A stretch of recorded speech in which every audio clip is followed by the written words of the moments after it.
welcome you to the Salt Lake City Planning Commission for March 12th, 2025. Please note the public meeting rules which are posted at the entrance to this room, or also in Section B of our Planning Commission policy and procedures. If you've given comments on any of these items to the planner or to your community organization prior to this meeting, we have seen those comments. If you want to make a comment this evening, please fill out a comment card, which are available at the door to this room, or you can send an email to planning.commission@slc.gov, and we will read your comment into the record this evening. The first item on our agenda today is the report of the chair. And I want to welcome and recognize that we have a new planning commissioner representing District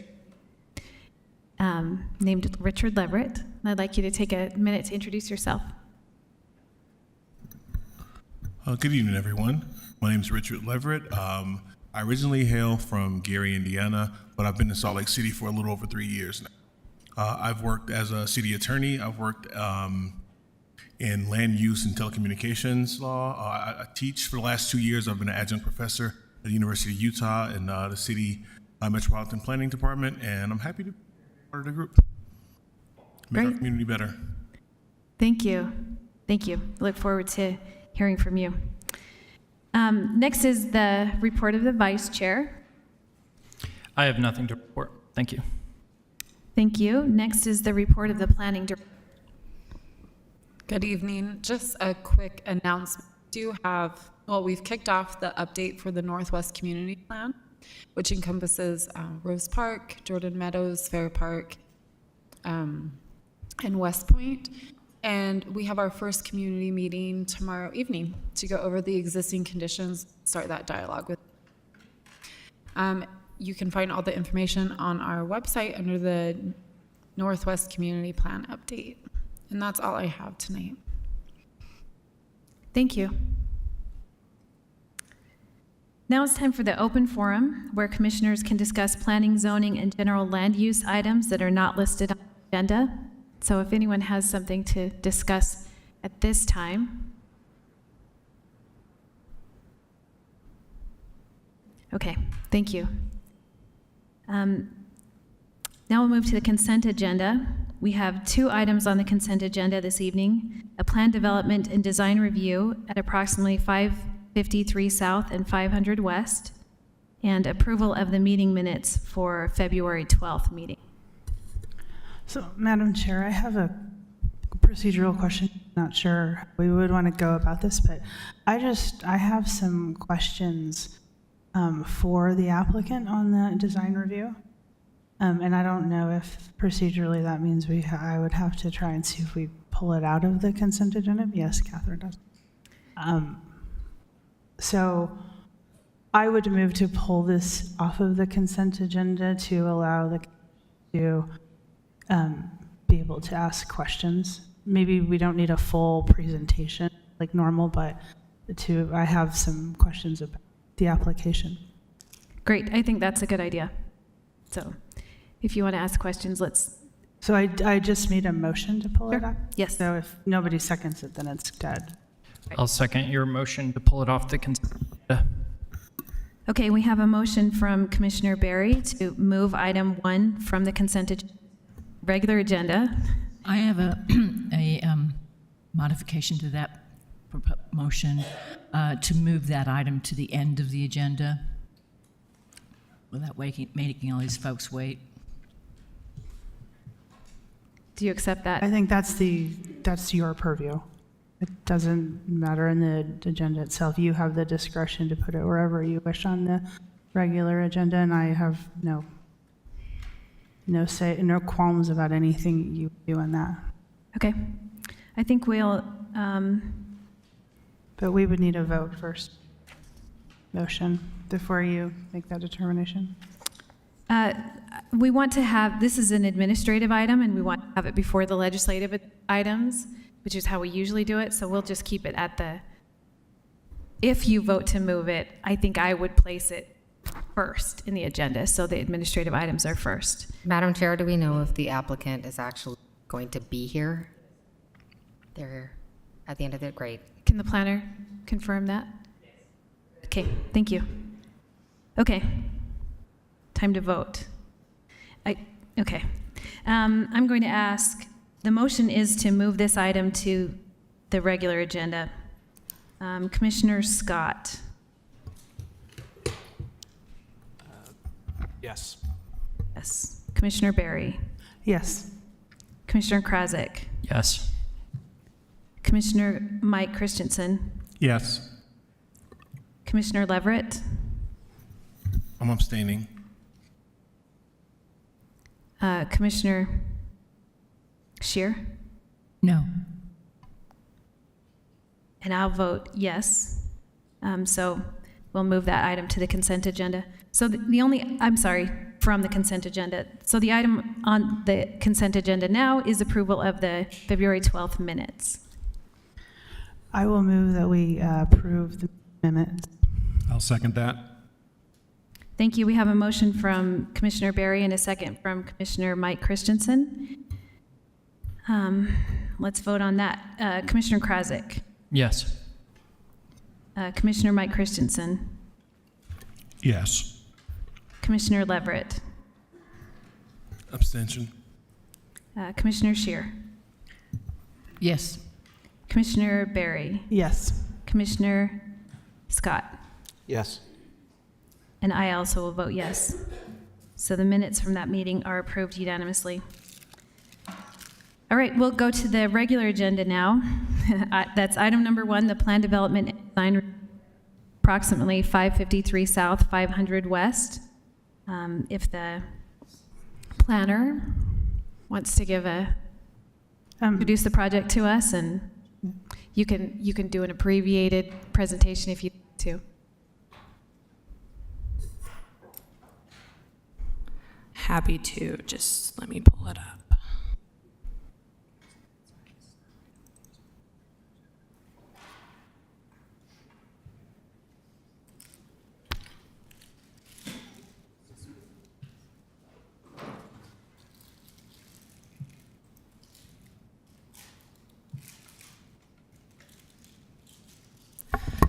All right, so this is for a design review and plan development of Silos Building 2.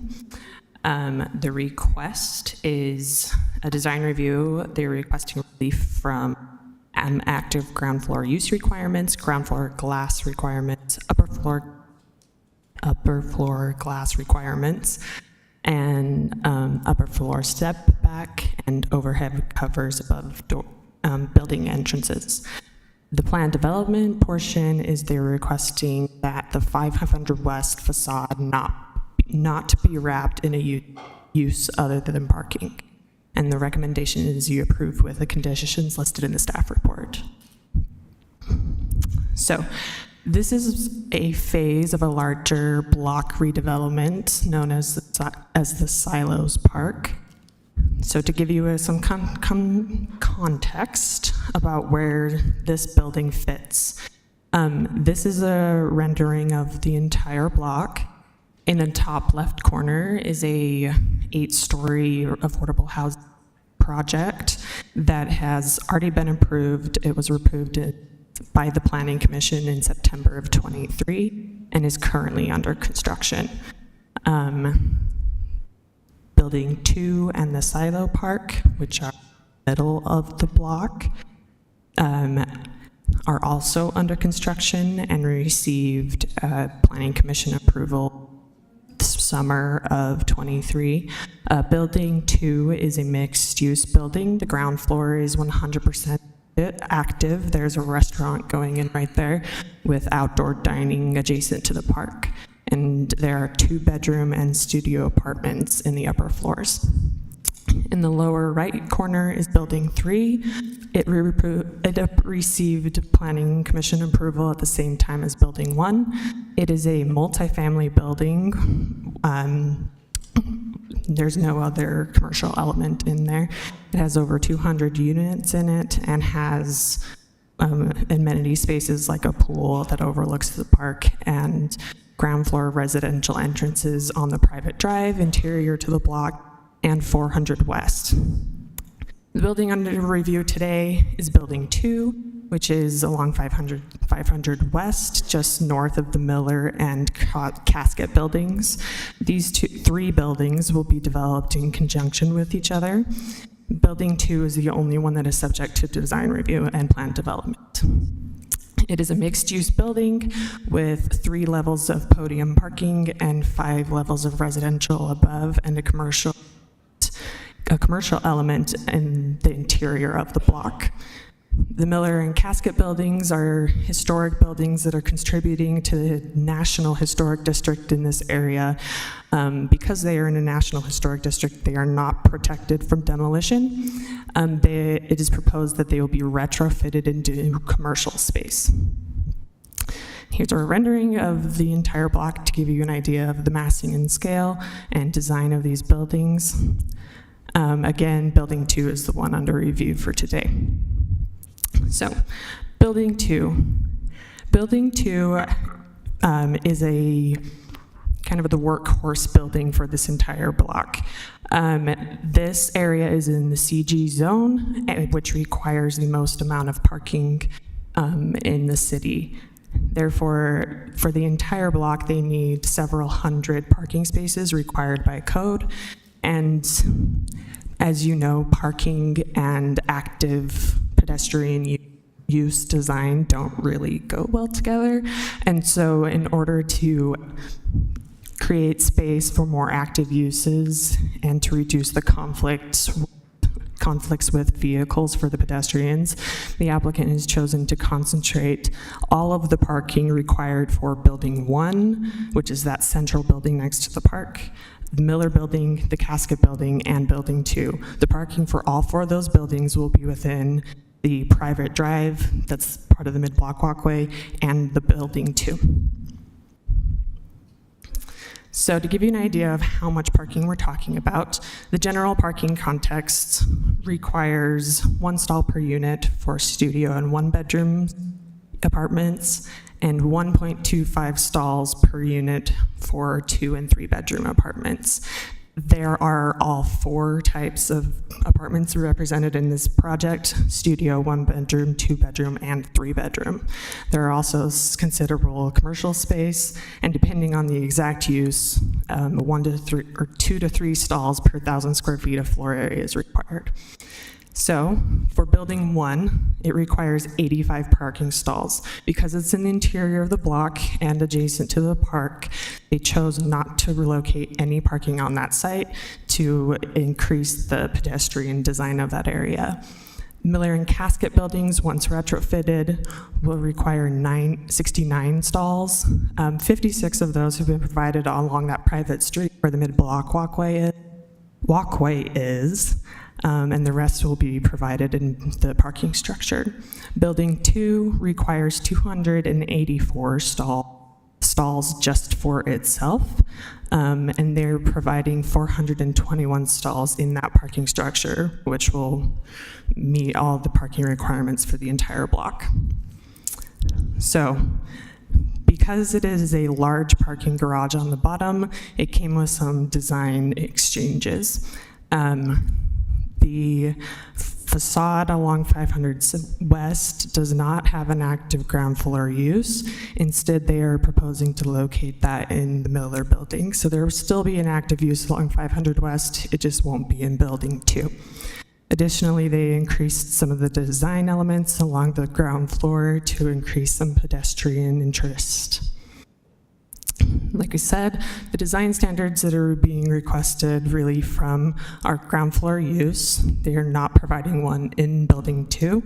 They need a reduction in ground floor and upper floor glass for the parking garage. And also they're not providing a step back in this zone, and the portion of the building that is taller than 30 feet needs to be stepped back from the street. They are also not providing sheltering covers above the doorways, and the plan development aspect, which is there's parking directly adjacent to 500 West on all 3 levels of the parking garage. So to give you an idea of some of the progress we've made over this course of this project. The rendering on the left is the original facade submittal that the applicant sent me. Not great, I think you can all agree. It looks like the back of a building rather than a street-facing facade, which isn't appropriate. So after discussions with the applicant, they came back with the design on the right. The most significant changes were a mural that's going to be painted on the cladding for the parking garage. And I should note, it's hard to tell in these renderings. The cladding material for the parking garage is going to be recycled utility poles. Those old wood utility poles that are really tall are going to be bolted to the parking structure. So it should be a pretty interesting design. They're also going to paint a mural on that as well. They redesigned the building entrance to create more emphasis so people know where it is. And then on the northwest corner of the building, there originally was a trash enclosure and equipment room, mechanical room.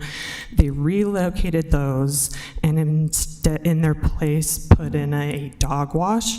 The entire length of that dog wash is a storefront glass design and is fully visible the depth of that space.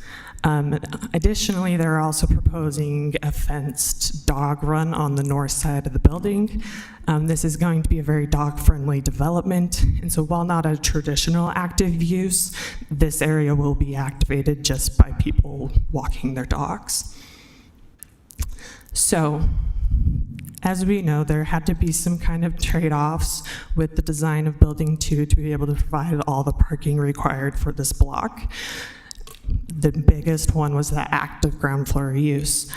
The Miller Building, in conjunction with Building 2, is going to be redesigned to provide 100% of the space to be active ground floor use.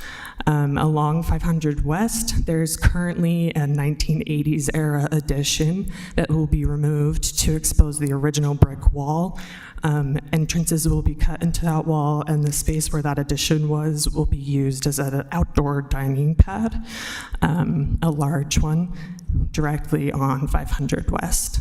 In addition to that, there will also be active uses of the length of the mid-block walkway. So the mid-block, here's a rendering of the mid-block walkway. This is from the middle of the block looking west. The Casket Building is on the lower left here. Miller Building is above that, and then the back of Building 2 is to the right. As you can see, there are outdoor dining spaces, trees, walkways. The entire space is going to be used as the mid-block walkway, and the design of this block is to invite people in from 500 West into the interior of the block and kind of channel them towards the park, which is the central feature of the entire development. So that's kind of the introduction to the project. Joe? The applicant is here for any questions you have. Let's have And the he also applicant. has a presentation if you want. Will you state your name, and you can do your presentation if you'd like to. Yeah, absolutely. So I'm Joe McKay. I work for Low Property Group. Let you introduce yourself as well then, if you want. Can you please turn on your microphone? There we go. Joe McKay. I work for Low Property Group. Hi, and I'm Ben Lowe with Low Property Group.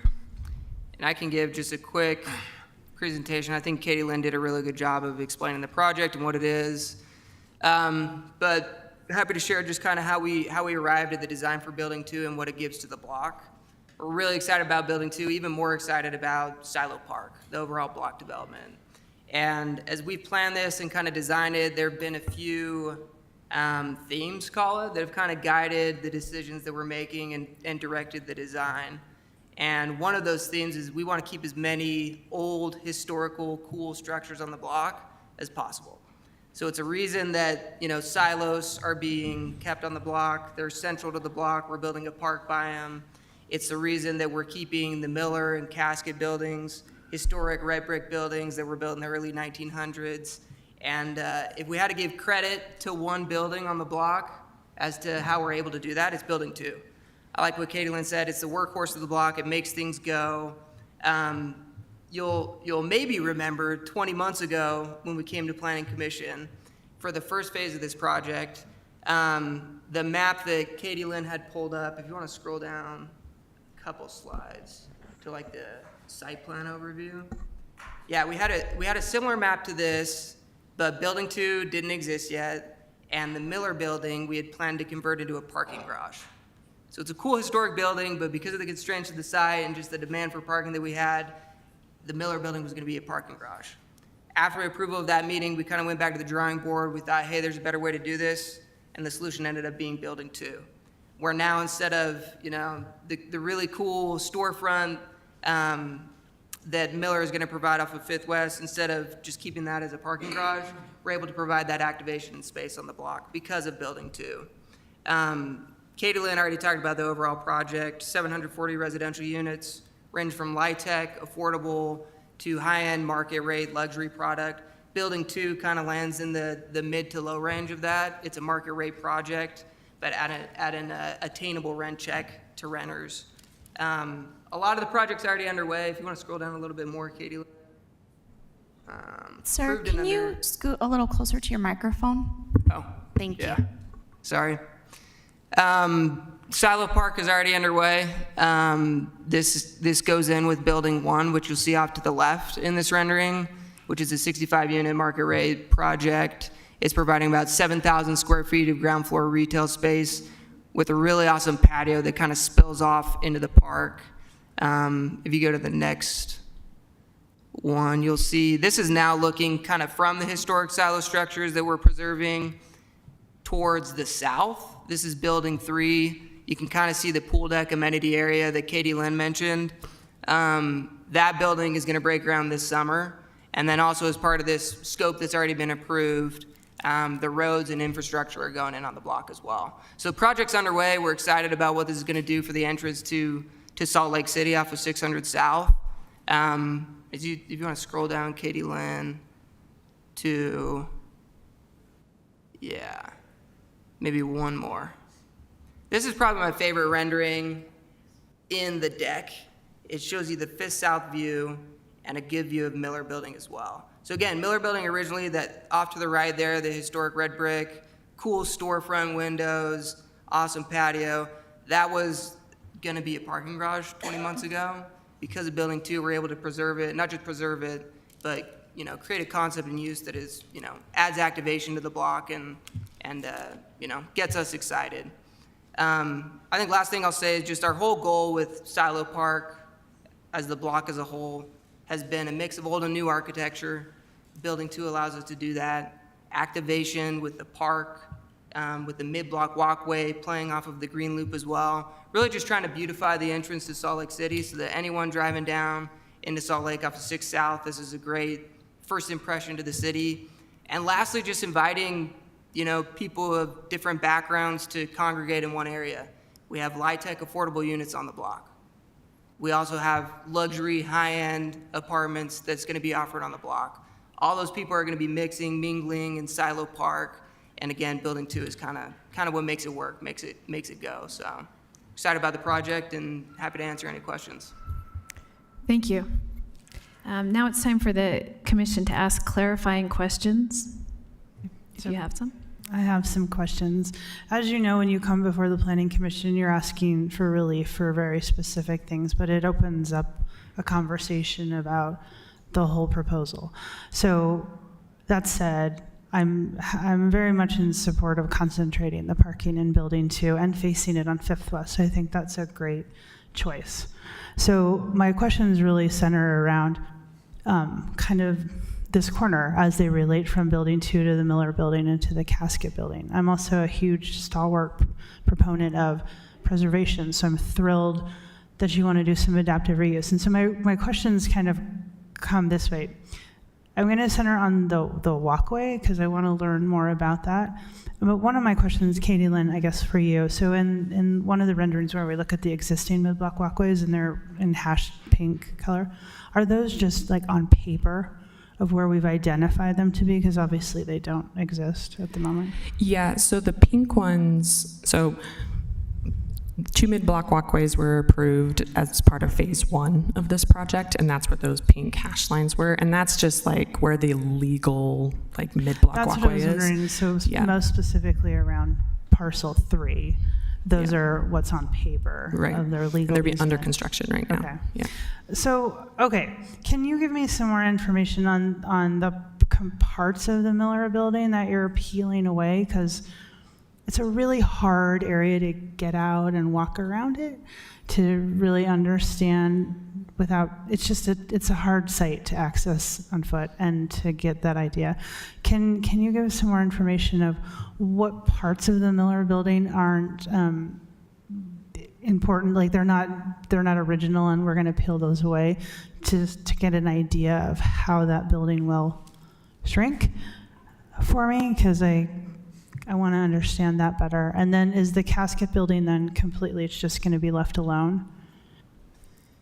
Yeah, so I can answer that. The casket building, we're not going to change the footprint. It's Okay. going to be left as is. Yeah. As far as the Miller building goes, if you want to go to the next rendering, Katie Lynn.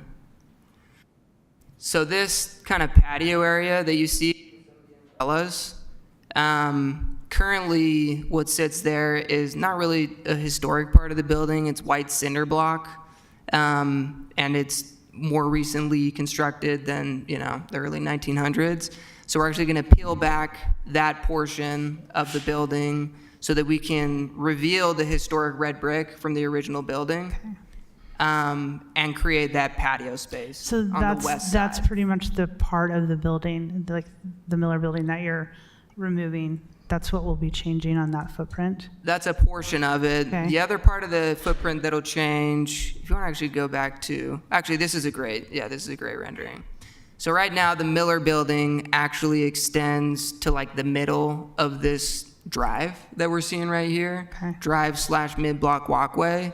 So in order to make that connection onto 5th West, we need to peel back the Miller building roughly 30 feet or so in order to allow us to put the drive in there, allow us to put a little bit of surface parking for that eventual retail or restaurant concept that's going to be in there. So that's the other part of the building. It really kind of makes it flush with the casket building as well. Right now, the Miller building kind of juts out a little bit, but you can see the casket building patio there, and that's the other part of the building that's going to be peeled back. And you'll also notice, kind of worth pointing out, there's like a central amenity area to the Miller building where you can kind of see the trellises. We'll keep that as like an activated walkway space. And then it's on moving back this- one column, and basically will be storefront then along that edge. So it right sizes the depth of the building. Right now, it's a pretty deep, dark building. And so in order to get glass to the edges and where we actually think there'll be retail uses, we're talking to a brewery right now about taking that western piece. But it right sizes the depths and letting natural light into the building by moving it one column line. So on the 6th South portion, since right now it's just a weird, there's no like pedestrian interest. It's just like, hey, you can pull a car in here and maybe get your antique or whatever. Like, how are you treating that side? Are you activating that in any way that, because most of this was centered on 5th West, and I'm wondering how the activation is going to appear on the 6th South side. Yeah, we're not changing the footprint or anything off of 6th South. I think the main activation is going to be through the use. Casket right now there's no real reason to go to Casket. Well, there's no reason to go to any of it. Right. So I think just creating a space and renovating it into a space with cool storefront that's going to attract tenants. Like Ben said, we haven't even started construction on this, and we're already talking to some brewery and other concepts that would come in, another restaurateur that could come in and take the casket space. So I think it's a combination of, renovating the space so it's appealing and can bring tenants in. And then once the right tenants are in, it'll activate it. There will be a reason to go there. And I think not just doing this to the Miller and Casket building, but the rest of the block plays into this. We're under construction on building 1 and the park. And as people are seeing that going, we're seeing more demand for this space kind of kind of pop up. And it's restoring the old brick, so it's exposing it in places where it's covered, and then it's adding glass in appropriate spaces. And you know, for those who've been to Post District, we were the developer of Post District, and we kept. It's the same concept of keeping old buildings and new buildings, which results in different heights across the block. And if you look at the Traeger headquarters now, or the Barrel building there, or where the Casa Delta Mall is putting their Mexican restaurant, or La Sportiva is bringing their high-end outdoor gear place. Those are all adaptive use buildings that we've done, and those show examples of how we take the old and mesh it with the new and punch in windows and So, do that. yeah, and you've done a good job with those, but I can't imagine that in the Miller building, what's on the 6th South side is the original. Like, I'm just curious, have you looked at like what has been bricked up? Because it's just a solid wall, and then there's, you know, an ingress for a truck to pull in, and that's about it, a loading area. And I, you know, didn't do research to kind of look at what the Miller building originally looked like on 6th South, but I can imagine there's got to be features that are more engaging, whether it's a window or the doorway, because I don't feel like there's got to be something more engaging to the 6th South. Not that you need to have businesses there that are pulling people in, like exactly on 6th South, but that it shouldn't look like a loading zone and a blank wall, brick wall. We fully agree. It takes a lot of work to make these buildings really shine. You know, I think that when we look at the Traeger building, when I first walked in there, I was like, how do you make this cool? And So have you done anything to look at what the 6th South, like maybe some original features from the inside?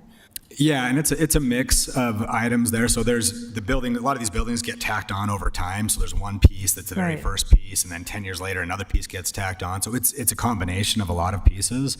But we're in full construction drawings, you know, right now on it, and going through the process. Well, I won't belabor that. I think you'll understand when you start peeling away what you have and what's important. Yeah, I and mean, it's what- the entrance to the city, and it's the entrance to this project. It's a Right. $300 million Like, so plus what project. this building represents now is not a great view to come off on 6th South. So it can go only up, I guess. My last question is this mid-block walkway, because the rendering is basically just a road, and can't really tell from this rendering how you are giving enough space for that pedestrian flow and congregation the way you did in the development to the north or the east. How you have areas where it's off the road and people can safely congregate and move to the other parts of that block. And it's just hard to tell from this how you're doing that, because this just looks like it's a road, not really a walkway. So I'm just curious about what your thoughts are on that. Yeah, so I agree. This rendering, it doesn't show the walk areas great because they're hidden by the trees, but there are 6-foot wide sidewalks on both sides. From where they have the cars parked, there's 6 feet from, so you're street, you park, and then there's 6 feet from that to the building? Yeah, and there's also landscaping as well. Yeah, it's like it can't, like, is this really a walkway or is this just a private road? It's a walkway. I mean, the entrances to the Miller building are going to be off of this road. There's a walkway across there. There's that central courtyard area in the middle that can accommodate congregation, like people congregating there.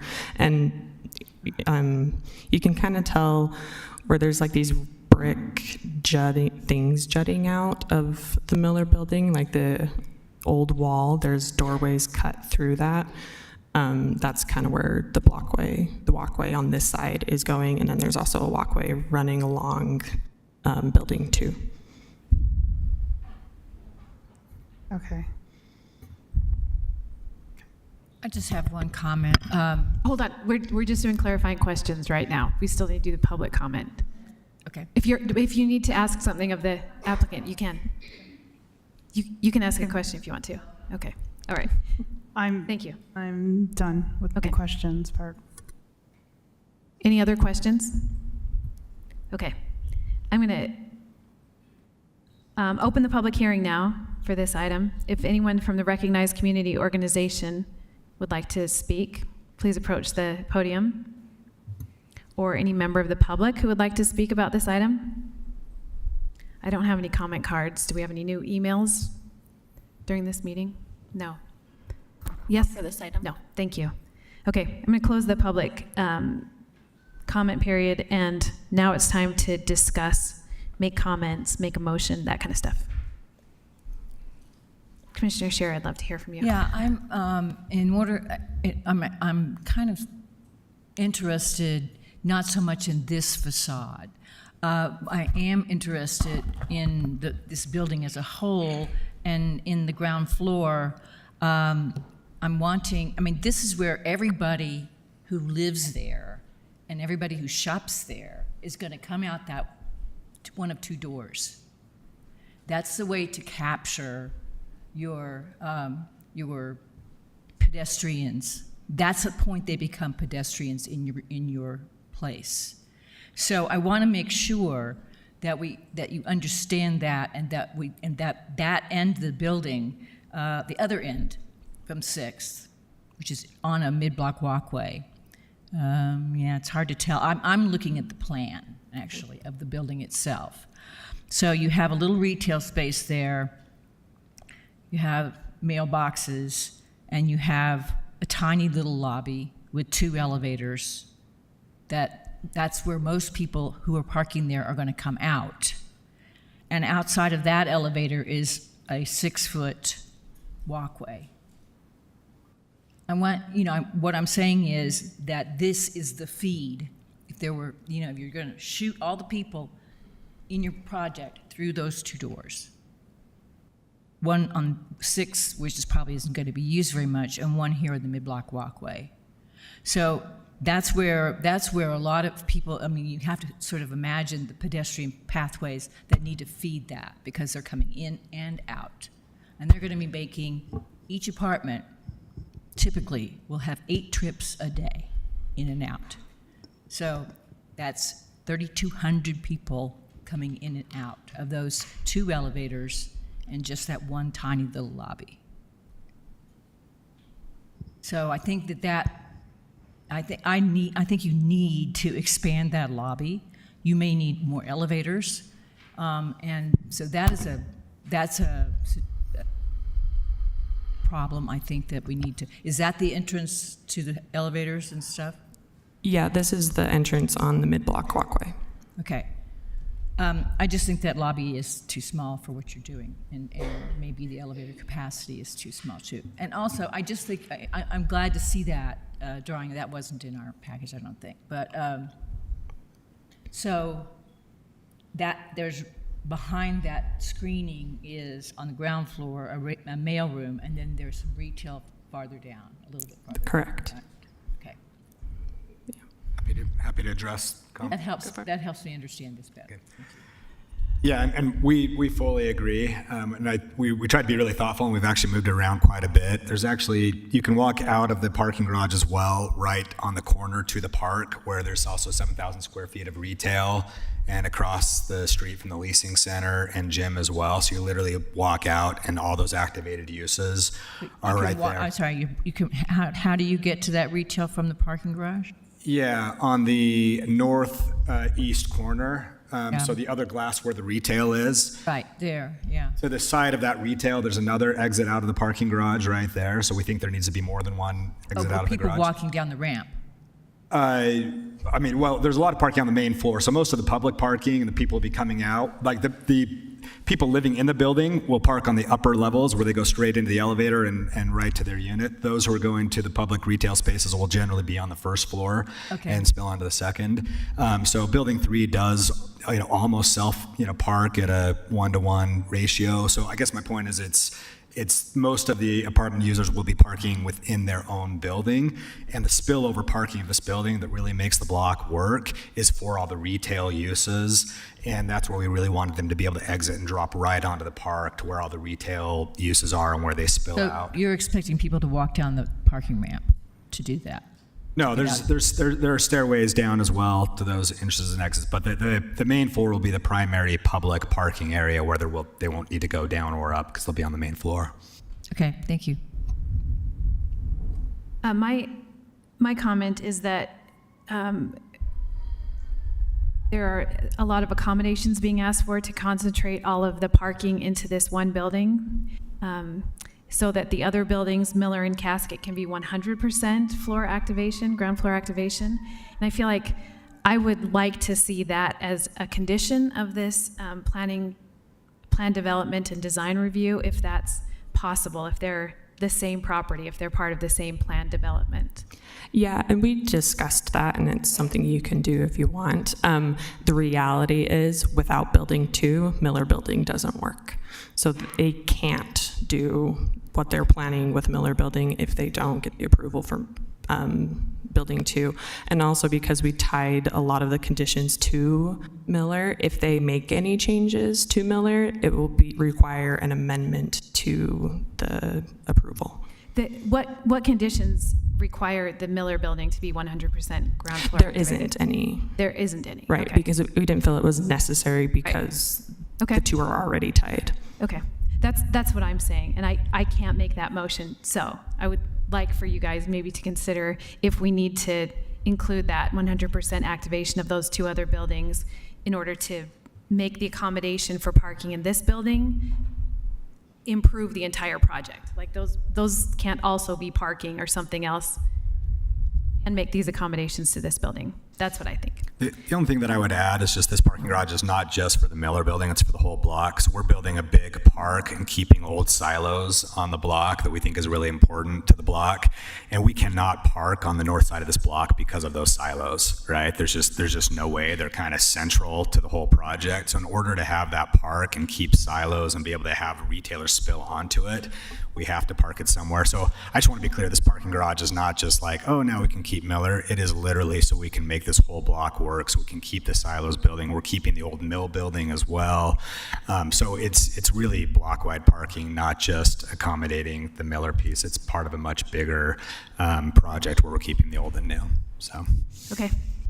Madam Chair, Any commissioners? just to clarify your comment, are you suggesting that a condition gets placed on this that is basically saying approval of Building 2 as long as the proposal goes through as is for Casket and Miller Building? That those have to, they're tied is what you're trying Right. to say? That's what I'm saying. Yeah. Okay, I just wanted to clarify that. That's what I think. Yeah. Okay. Yeah. Can I add to that? Just so you know, they are already tied because we're using Miller as justification for Building 2. So if they want to, take out one of those commercial pieces of Miller, they would need to come back to Planning Commission to amend the approval. What if they wanted to change how they're modifying the building? Then it would also need to come back. Not necessarily the commercial tenant or the spacing, just, I think, yeah, trying to understand how they're already tied together.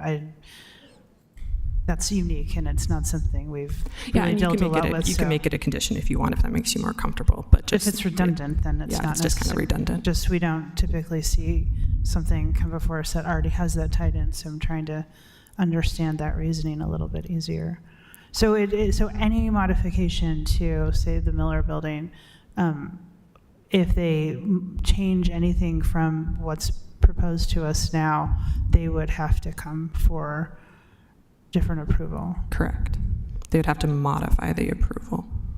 Okay, is that sufficient? Right. Just one point of clarification. There are modifications that we can do at staff level. So it would depend on the type of modification that they make, but if it was a modification that required them to come back to you, it would require coming back. In terms of the active ground floor use, there's already a requirement in the CG zone for them to have 80% active ground floor use. So they wouldn't just be able to suddenly change the use to parking in the Miller Building without coming before this commission. Do you find that sufficient, Madam Chair? It doesn't seem sufficient to me, although I'm not the expert, but I feel like we're giving, the trade-off is to have significantly less ground floor activation in this one building because the other buildings will be 100% activated. And I feel like that should be more clear than it is. But That's my Okay. position, but I'm willing to make a motion. Where is Commissioner Christensen? You're usually my second I can make the motion. if you'd screen. like. I need two screens to make the motion. No, I can do it, but Landon, you might need to. let me give you. Ugh, you're so worthless. Can you give me the not the motion, but the report that has the conditions listed out, please? I can't see both at the same time. Thank you. Okay. So based on the information presented and discussion, I move that the commission approve these design review and plan development applications as recommended by staff, but with the following conditions. One, that prior to issuance of a permit for project construction, the applicant shall record a development agreement establishing a mid-block walkway that connects 500 West to the existing mid-block walkway in the middle of the block by Building 3. And final approval of details for lighting and hardscape and pedestrian elements of the mid-block walkways be delegated to planning staff to verify compliance with the associated plan development and design review standards. And 3, that any modifications to the activation of the Miller building, if proposed, must come back to the Planning Commission for approval, given the application before us. Any modifications to that activation in the proposal would need to come back to the Planning Commission. I'll second that. Thank you. We have a motion by Commissioner Berry and a second from Commissioner Mike Christensen. Any discussion to the motion? I would like to add a friendly amendment. I would like to say any major changes to the Miller building, not just any changes, because they could change, interest details and blah, blah, blah, and have to come back to us. Can I you just do provide the some exterior? language? Oh, the exterior of the building? Yeah. Okay. I'll accept that as point number 4. That's fine. Can we clarify on that? No. Not yet. Sorry. An executive We don't know what that means. meeting now. Any discussion? That's been accepted by by Commissioner Berry, and does So- Commissioner Mike Christensen accept that amendment? Thank you. So what I'm understanding from what you're saying is that minor modifications would be fine, but major modifications, they would have to come back. Minor modifications have to be approved by staff, because they have to be anyway. Okay, I just want to make sure that, yeah, that's what you're saying. So major modifications would come back, minor would not. Okay, thank you. I'm ready. Is it clear? Yeah. Okay. Let's have Commissioner Scott vote. No. Commissioner Mike Christensen, Yes. Commissioner Krasik, Yes. Commissioner Berry, Yes. Commissioner Leverett, Yes. Commissioner Shear. Yes. And I will vote yes as well. So that passes 1, 2, 3, 4, 5, 6 yeses with 1 no. Thank you. Thank you. Thank you. Okay, our next item. I'm sorry. Did we do 2 motions? Because there's 2 actions on that item. There was a motion. and- Oh, that's right. Oh, That is right. thank you. Thank you. I only have one motion downloaded, so somebody else will have to do it. The motion sheet does specify both. So I didn't do and- specify, the motion sheet has both case numbers for one motion. But I forgot to read out the case numbers, but the motion sheet lists this one motion as applying to both case numbers. Is that not the case?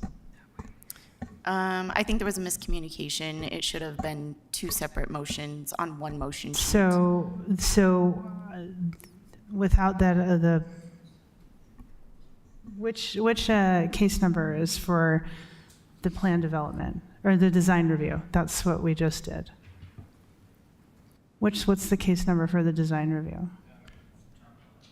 It's PLN PCM 2024-00863. 863. So we need a separate motion for 1334, the plan development. So then I can do that. I'll just do it off the... Thank you. So based on the information presented in the discussion, I move that the commission approve the plan development application for PLN PCM 2024-01334. Second. Who won that one? Is that Commissioner Scheer? Yeah. Great. I have a motion by Commissioner Berry and a second by Commissioner Scheer. Let's vote. Commissioner Leverett, Yes. Commissioner Berry, Yes. Commissioner Scott, Yes. Commissioner Krasik, Yes. Commissioner Mike Christensen, Yes.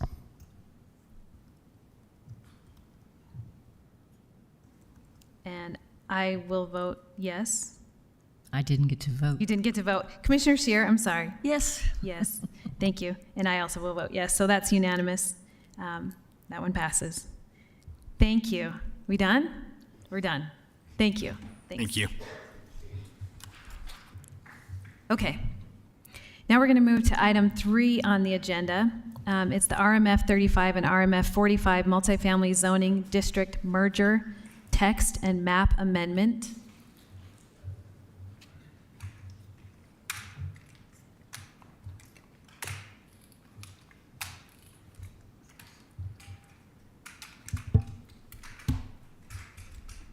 Please introduce yourself and tell us about this project today. Aaron Barlow, Senior Planner. I'll introduce myself now too. Chrissy Gilmore, Planning Manager. Thank you. I thought I'd work on some sympathy points today with my crutches. It's working. Oh, thank you. Aaron, your presentation isn't showing. That's right. I need to push the button. Thank you. I just get embarrassed moving files around. So, all right. Thank you, commissioners, for taking the time to review this proposal, which is what colloquially is called the multifamily merger, or the combining of the RMF 35 and RMF 45 zoning districts. The proposal is to combine and update these two districts to align with city plans, policies, and goals.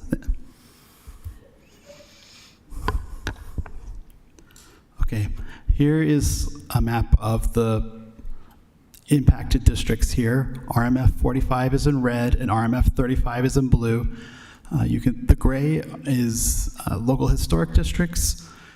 You can see it's concentrated really within Central City, East Central, the avenues, Capitol Hill, and then there's a smattering of other properties in the periphery of the city, usually newer developments, multifamily developments.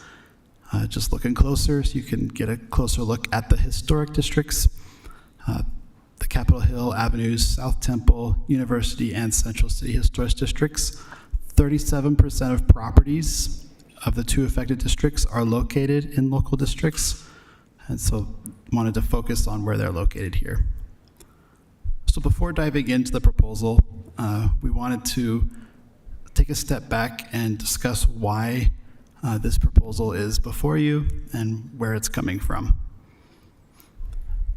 The first thing we need to recognize is that we are in a housing crisis, and this section of the presentation is based on a presentation created by the Kronberg Urbanists and Architects for Abundant Housing Atlanta. We'll go deeper in the data just a bit, but there are many signs that point to a housing shortage in our city. Why is it so difficult? What makes it so difficult for housing to be provided in these cities? There are a number of things that that are barriers to that. Available land, the cost and availability of labor, the cost of materials like lumber, local land use laws, federal laws, state laws that create barriers, and then the financing through banks and other means. So what is in the city's control? What is in the Planning Commission's control within this division? Really, local land use regulations are the most effective tool and really our only tool available to address this housing crisis. To make these laws, we have to look to the general plans that were adopted by the City Council for guidance. These plans engage residents, especially underserved and marginalized communities, those that may not have the time or means to attend meetings like this every week. Housing SLC and Thriving in Place surveyed thousands of residents to guide plan priorities. And these plans were adopted with specific principles and action items. And initiatives like this one come out of these plans. They don't just come out of nowhere. They have been developed over time. So just taking a 35,000 look at this proposal and the context. So what do we know? Housing supply is inadequate. We can see that through the amount that housing has gone up over the past 5 years. The city is really built out in its residential areas. There are most of the development is going to be infill. That scarcity of land increases land value, and current rental development has outpaced for sale. And we see that obviously in areas of the city like 400 South, North Temple, where you see these large apartment buildings coming in. All right, I wanted to illustrate what happens when there's a housing shortage in your community. When there is not enough housing, higher income residents begin to shop downward, increasing demand and making housing more expensive. For example, I moved to a housing development in South Salt Lake that was originally built for Section 8 housing, probably in the 80s. At the time that I moved there, it was primarily working class families, a very diverse community. By the time I moved out in 2024, 2 years later, the demographics had significantly shifted. It was really young professionals that looked more like me and less like a cross-section of the community. And one thing to note here as well, in the Thriving in Place plan, they pointed out that the primary driver of displacement was not actually demolitions, but increases in rent pricing. While demolition was a factor in some cases, it really was that spiking of rent that results from this downward pressure from a lack of available housing. So what can we do in this context? We can increase housing supply for all residents, or at least make that possible. We can support families that want to stay in Salt Lake City and prioritize equity, bringing more housing into all parts of the city, not just along corridors or in brownfields or areas where it's easy to develop. This here is just showing the age cohorts within the city. It's kind of a complicated graph, but I love them because they look cool, Christmas tree graphs. Really note that section here that bulges out. These are people between the ages of 20 and 40, are typical young professionals. They're college, they're young families. However, after 40 years, those numbers drop significantly. You also see cohorts under 19 are missing. The story we can infer from here is that families, as they grow, tend to move out of the city because there is not housing available. So why does this matter? Residents need housing in this community, and they want more missing middle housing. The engagement for Housing Salt Lake and Thriving in Place both found that residents were very interested in this type of development. And goals in these adopted plans, including the recently adopted transportation plan, focus on increasing density limits near major transit corridors, commercial centers, and employment centers. This is a map showing major transit investments over the past decade and upcoming plans. It shows, and then the historic districts are in gray there. This is just the rail lines. When you include bus and proximity to transit, you can see that a significant portion of these properties are located near a transit line. You can see the one line, the one bus, the two bus. It's a little messy there, but there are also other areas that are not served by a frequent transit network, like the 205 and the 209 are not shown here, but they do serve the avenues in other parts of the city. So why does this matter? Displacement affects more than half of white households in the city. That's even more so for households of color. It's about 75% on average, but Pacific Islanders and African American families, that's up to 90% having an impact or being displaced or have a risk of being displaced. Half of all renters in the city are cost burdened, meaning they spend more than 30% of their income on housing alone. Adding transportation costs to that may be up to 50% of their income. Housing and transportation are the biggest household expenses. Just want to sit with this. Those general plans call for action, and this is the Planning Commission's responsibility. If the commission does not like something about the proposal, they should look for a solution. So what needs to change? The regulations do not work right now. 3/4 of them do not allow 3 or more units in a multifamily district. And that is unacceptable for a district that is called multifamily. 2/3 are not wide enough. That essentially means development is impossible, or if you want to build something beyond a single-family house. And less than half are smaller than 5,000 square feet. That has resulted in only 4% of lots being developed since 1995. They're essentially stuck in time. Going back to that housing ladder, as how housing starts out luxury market rate, it's going to depreciate and become available to middle incomes, lower incomes over time. So we've missed that opportunity for naturally occurring affordable housing to be built over the past 30 years. Planning staff made a consistent and focused effort to visit every part of the city. We took time since spring of 2024 to walk the neighborhoods and get to know them. We found the character of these areas typically had a mix of building types, scale, and density, much of it that wouldn't be permitted under current regulations.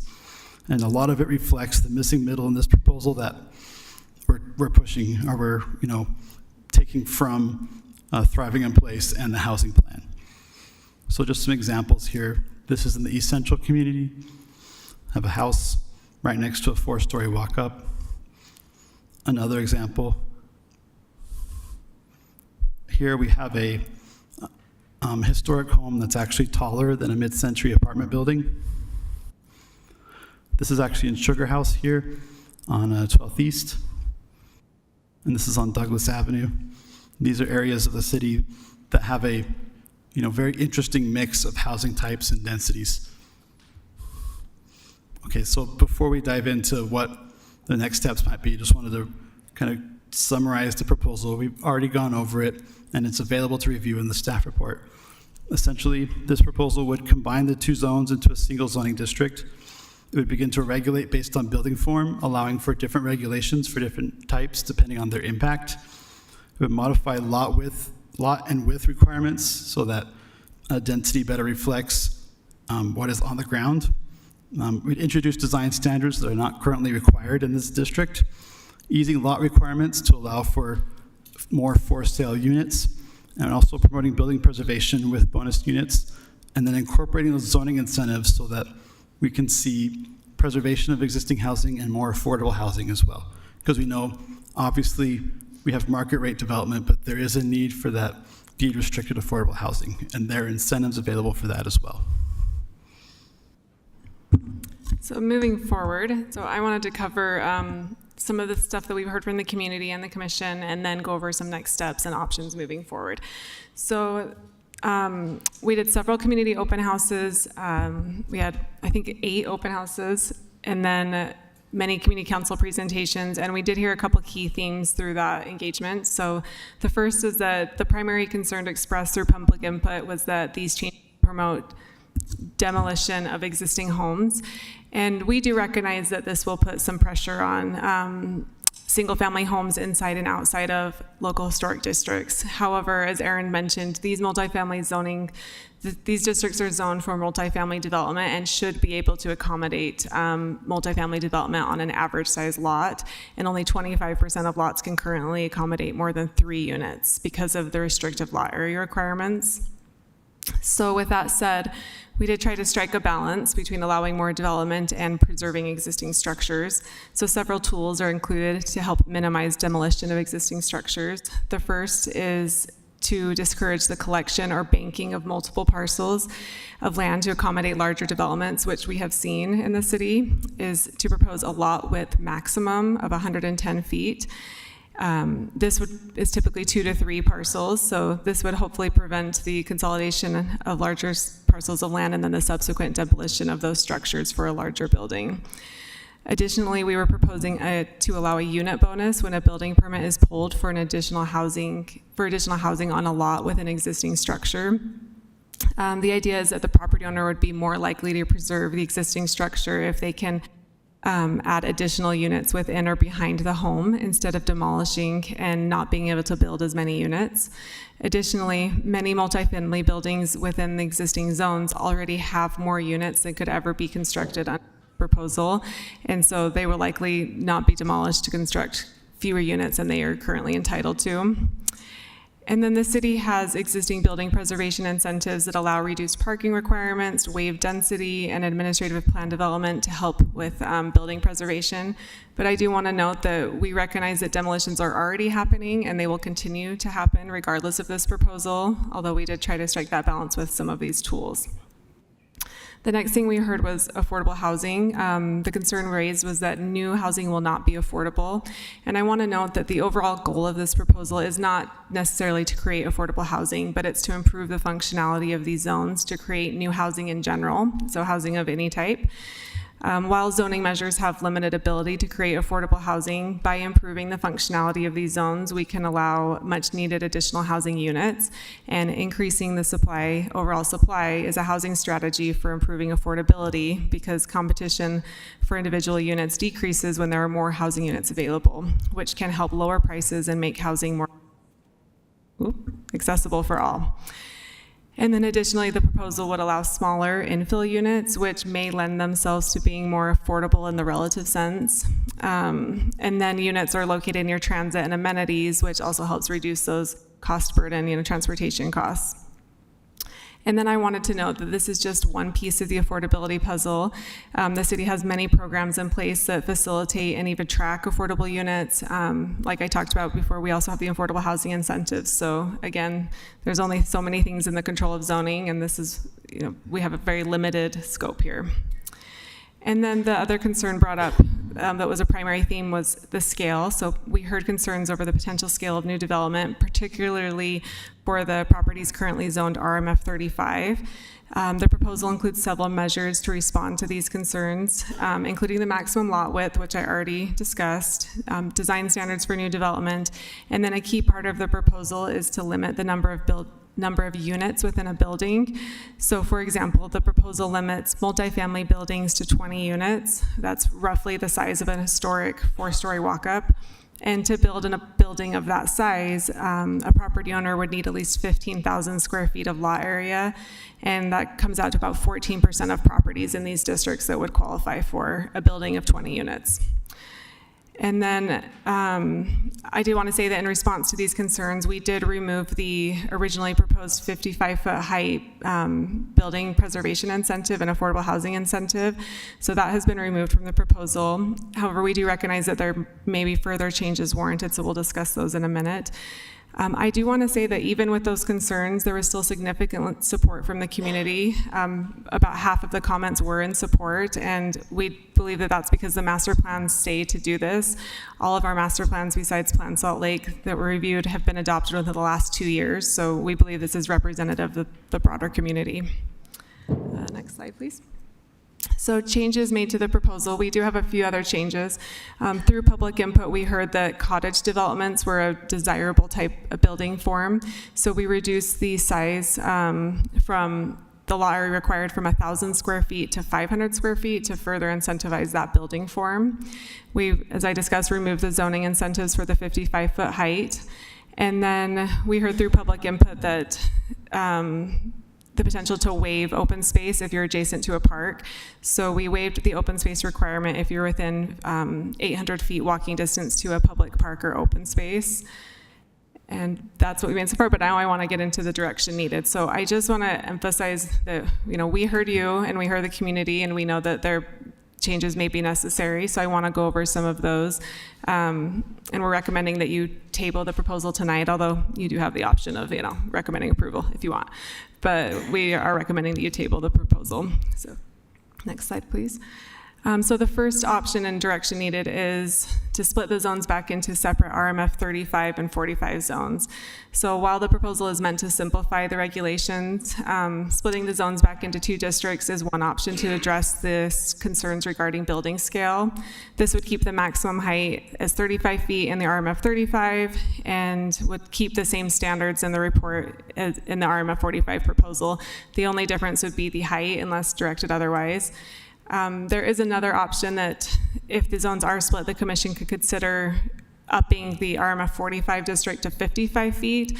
And this is recommended to provide a better transition between our multifamily zones so that we have our 2 lower scale, mid-scale zones, and then 2 mid and upper scale zones. So it's RMF 30, 35, 55, and 75.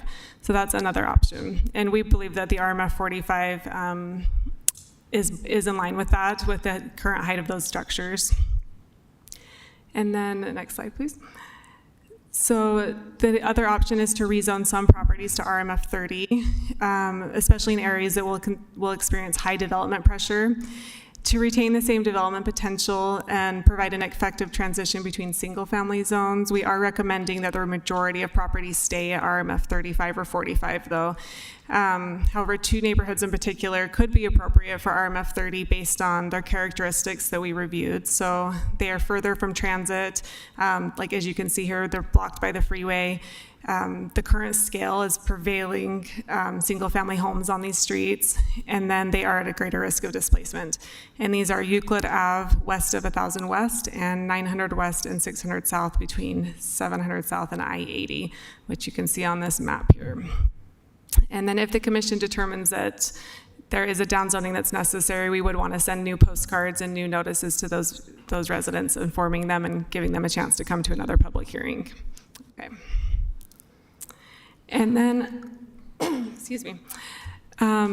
So while we do believe that the primary concern regarding building scale was about building height, but increasing setbacks could be an option if there is interest in further scaling back the proposal. So in this proposal, the rear and side yard setbacks were reduced except for when you're adjacent to a single family or lower scale zone. And then the front setback has been reduced from 20 feet to 10 feet, and this is to encourage a more urban and walkable environment. These reductions support infill development while maintaining compatibility with Salt Lake's historic character.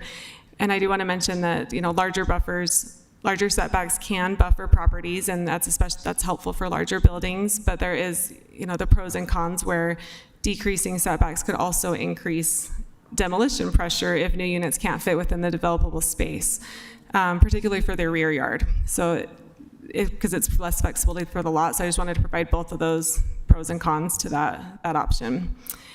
And then next slide, please. So as I mentioned, our recommendation is that you continue the public hearing to a further date based on the direction that you provide tonight and the feedback we receive. The level of feedback we might be able to get back to you, at the next meeting in April, or the first meeting in April, but it just depends on the level of changes needed. So, okay, and I think that's all we have, so we're available to answer questions. Thank you. I think since there's not an applicant, we can save our clarifying questions until after the public comment. Okay, so I want to open the public hearing now. A few notes, there are a lot of comments, so we're going to announce who's speaking, the next 3 people who are speaking. So if your name is called, please approach the podium and kind of stand in line until it's your turn. If you're from a recognized community organization anywhere in the city, you can speak for 5 minutes. If you're a member of the public but not representing the organization, you can speak for 2 minutes. And Vice Chair Krasik is going to do the timer on this. So when he says time's up, your time's up. So we'll listen intently for your entire time. The representatives from the community councils that I have so far are Esther Hunter, Jenny Starley, Jim Jenkin. If anyone else is from and I want those three to approach the podium right now to speak in that order. If anyone else is here representing a community organization like a community council or something, you can also get in line. So we'll hear from Esther Hunter first, then Jenny Starley and Jim Jenkin. Please state your name, and we'll give you 5 minutes. Thank you. Thank you. I'm Esther Hunter, and I'm the chair of the East Central Community Council. And just to clarify a little of that is from South Temple to 9th South, and directly from 14th East to the University down to 7th East. Our area is one of the areas in the city that actually has a lot of this mixed type of housing that everybody is hoping we can spread in many of the other areas. Almost every single block has everything from cottages to row houses to apartment buildings, walk-ups. And the single-family homes that we have, a big chunk of those are actually split into many different units, anywhere from 2 to 7, often way beyond what is actually legalized. People often think because we're near the university that is students. We certainly have that percentage. We have 73% rental in our area, which is about 25% higher than the city average. We have 13% of that is students. That's from the 2020 census. One of the things that makes us especially, what I would say special in the city and important to protect is that we do have naturally occurring affordable housing where rents are still anywhere from $600 to $1,200 per unit, which is something that people really need, not only faculty, staff from the university, the many professionals that live and are near transit, because we have the number 2 bus line, the 9, we have the transit corridor. We are in the perfect place for walkability and supporting additional housing. This particular proposal is actually, I found, very well researched and well done, very supportive of what has been put together. We are, however, asking for the continuance as well, because while it has a very broad brush of all these key things, I walked the entire area in the last 2 weeks, and what I found is there are many homes that actually do need some tweaks. There's some little tweaks here and there that are needed. Sometimes it's not just a block like Euclid where an RMF 30 would be better. Sometimes it's actually areas where additional RMF 35 and 45 would actually be better. And so it would be very helpful to be able to have this additional time to really do some fine tuning of our area so that we don't lose what we have. That's very important for us, is that we believe that when people come in and buy up a lot of people say, well, the historic district or the cost of land will stop some of this.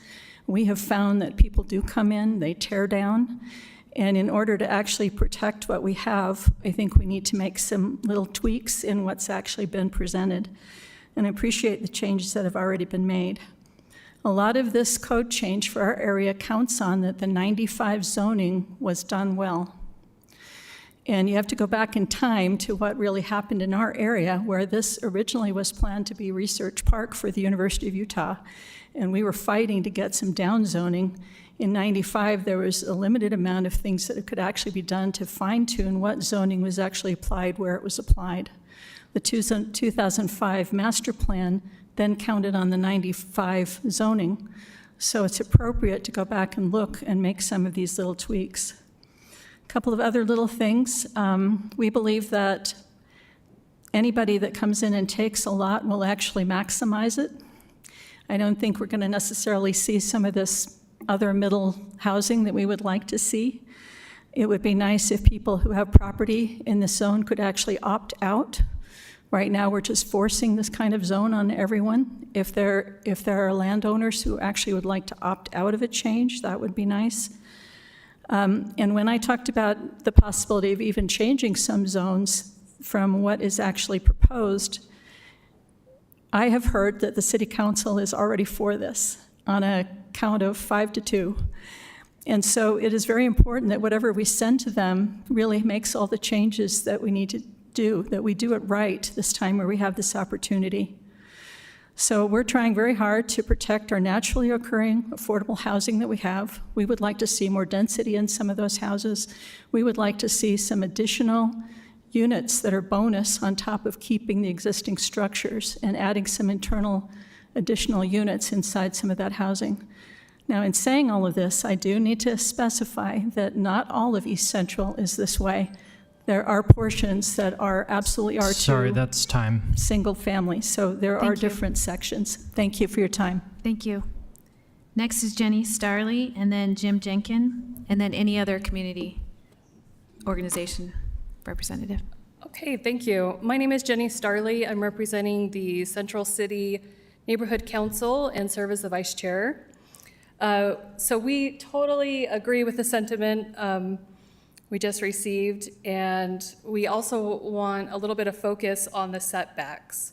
So first, that being said, we understand and appreciate the city's goal of simplifying zoning and encouraging missing middle housing, but reducing side setbacks from 10 feet to as little as 4 feet while increasing building height to 45 feet is just a little too aggressive.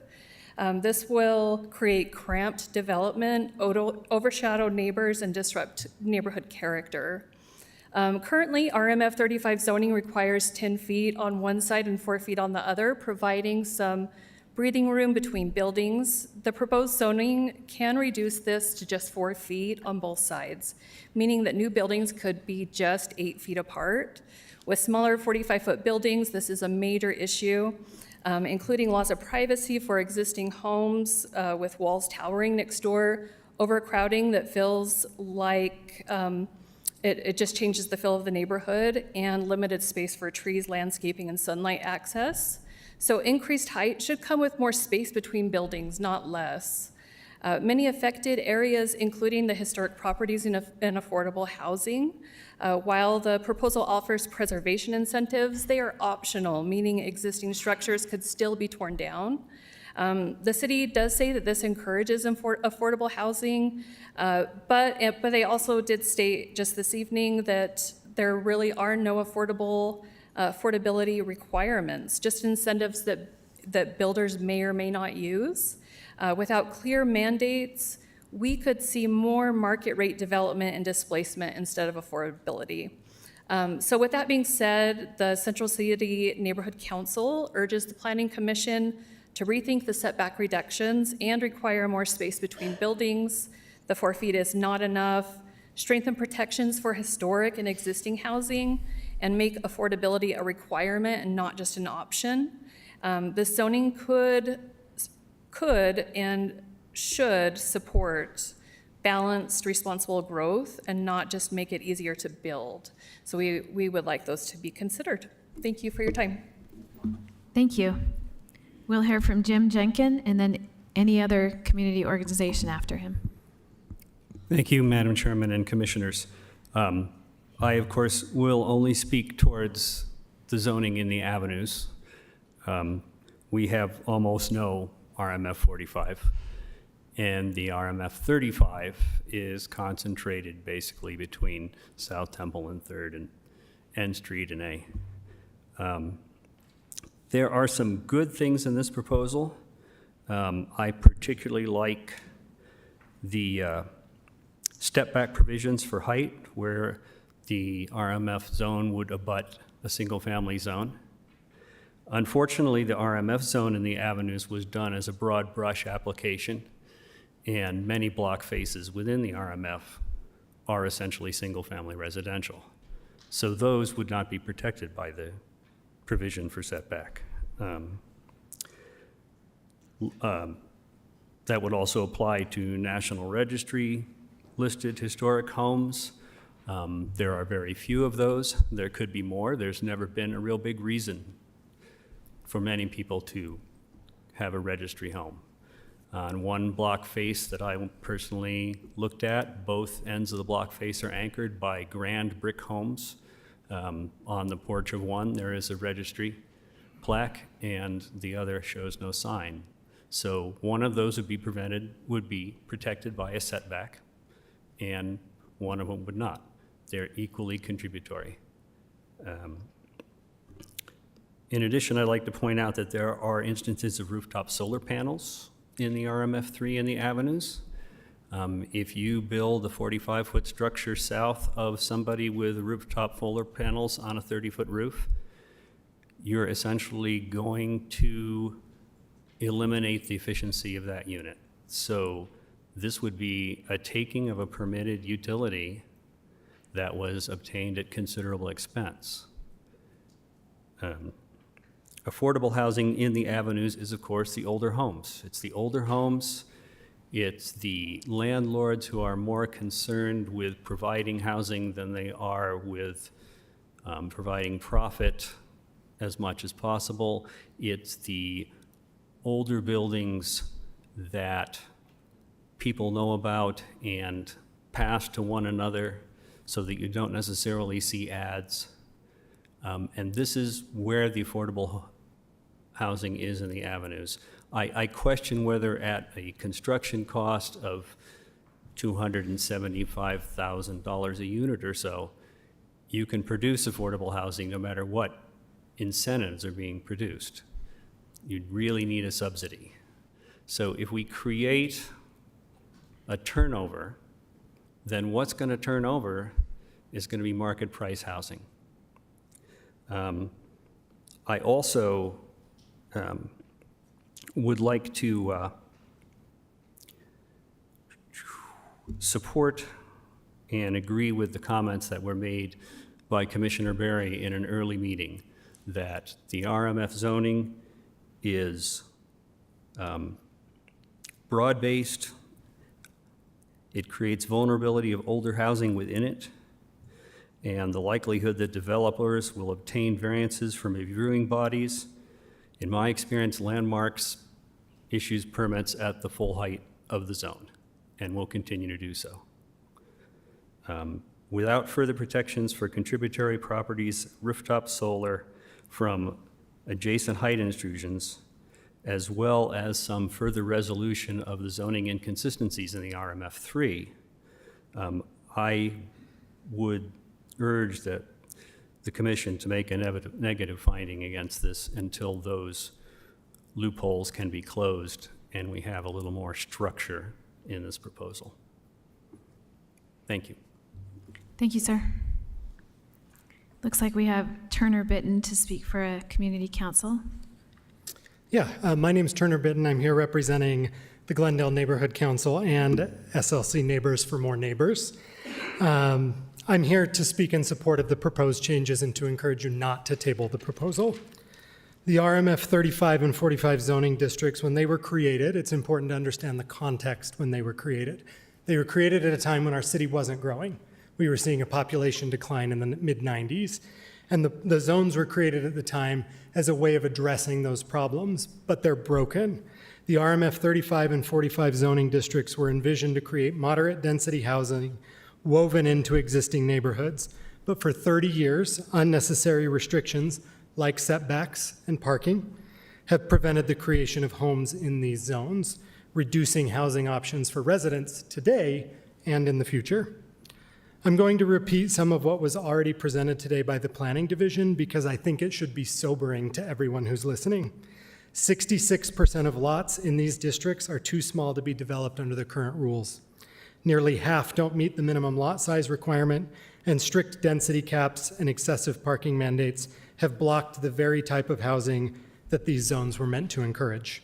Since 1995, only 4% of these lots or lots in these zones have been developed, a clear sign that these policies are not working.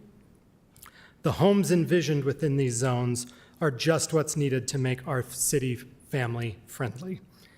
They are what's needed in the short term to meet the mayor's stated goal of bringing families back to our city, especially downtown, in the long term as these zones spread throughout the city and are utilized citywide. These are the types of homes that would have worked for families so that our public schools, like Benyon Elementary, could have stayed open. By modernizing these zoning rules, you can open the door for more housing options, duplexes, row houses, cottage homes, and the small apartment buildings that provide affordability and fit within the character of neighborhoods.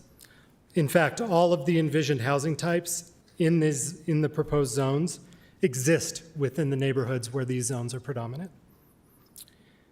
This change will allow more people to meet some of the stated goals of other city plans, to live near jobs and transit, to reduce car dependency, and to support our city's commitment to water conservation and sustainable growth. The proposed changes are common sense and evidence-informed reforms that will help build a city that works for everyone. This is not about drastic change. It's about removing outdated barriers so our neighborhoods can evolve naturally, bringing housing types back to the future that were historically built in these communities. These updates align with the city's long-term goals stated in Housing SLC, Thriving in Place, and Connect SLC, as well as stated goals such as simplifying our zoning code, promoting the adaptive reuse of buildings, and align with the affordable housing incentives, which is a key component of creating the types of affordable units that are mentioned repeatedly tonight. With all due respect to the other speakers that you've heard from already, there is no such thing as naturally occurring affordable housing.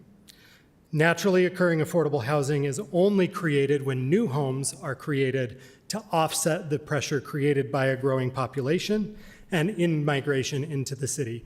There's no such thing as naturally occurring affordable housing. You have to continually add new homes in order for older homes and existing homes to retain their affordability.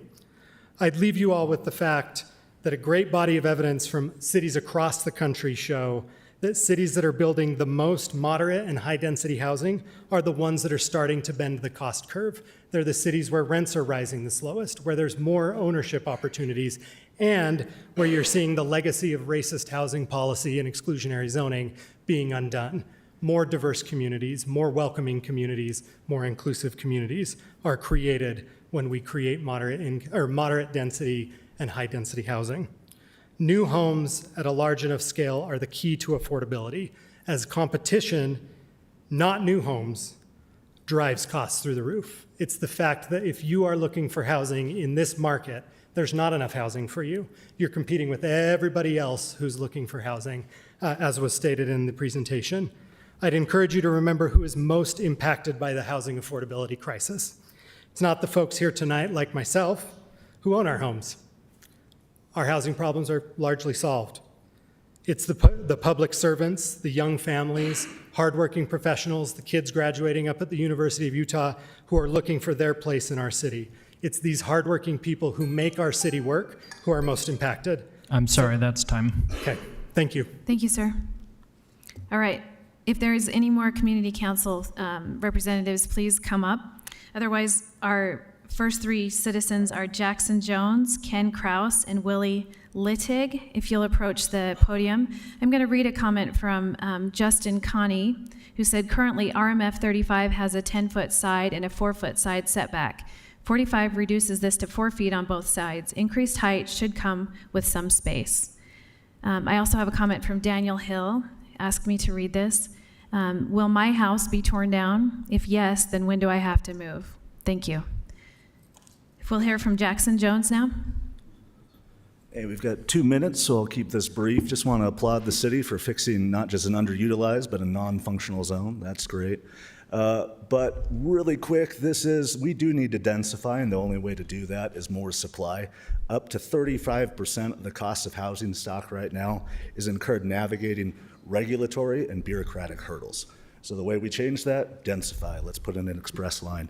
But I think more to point, really quick, because time's almost out, I urge the Planning Commission and Planning Department to reconsider form-based height restrictions. Right now, you're discouraging and disincentivizing row houses. Row houses are important in Salt Lake, specifically because a lot of these lots are conducive to row houses. They allow for attached single-family housing. That attached single-family housing allows you to own your home fee simple. It promotes accessibility, financing for the end buyer, allows them to cash in on appreciation. Ultimately, it's just a lot better. Right now, you're encouraging everyone to pursue multifamily, which is going to create a lot more of the monolithic architecture that we see in TSA zoning up and down 400 South. So again, row houses. 45 feet will allow people to put in rooftop patios, rooftop solar, rooftop gardens. I think it's really going to enhance the architectural character of the city. So that's it. Thank you, sir. We'll hear from Ken Kraus, then Willie Littig, then Cindy Cromer.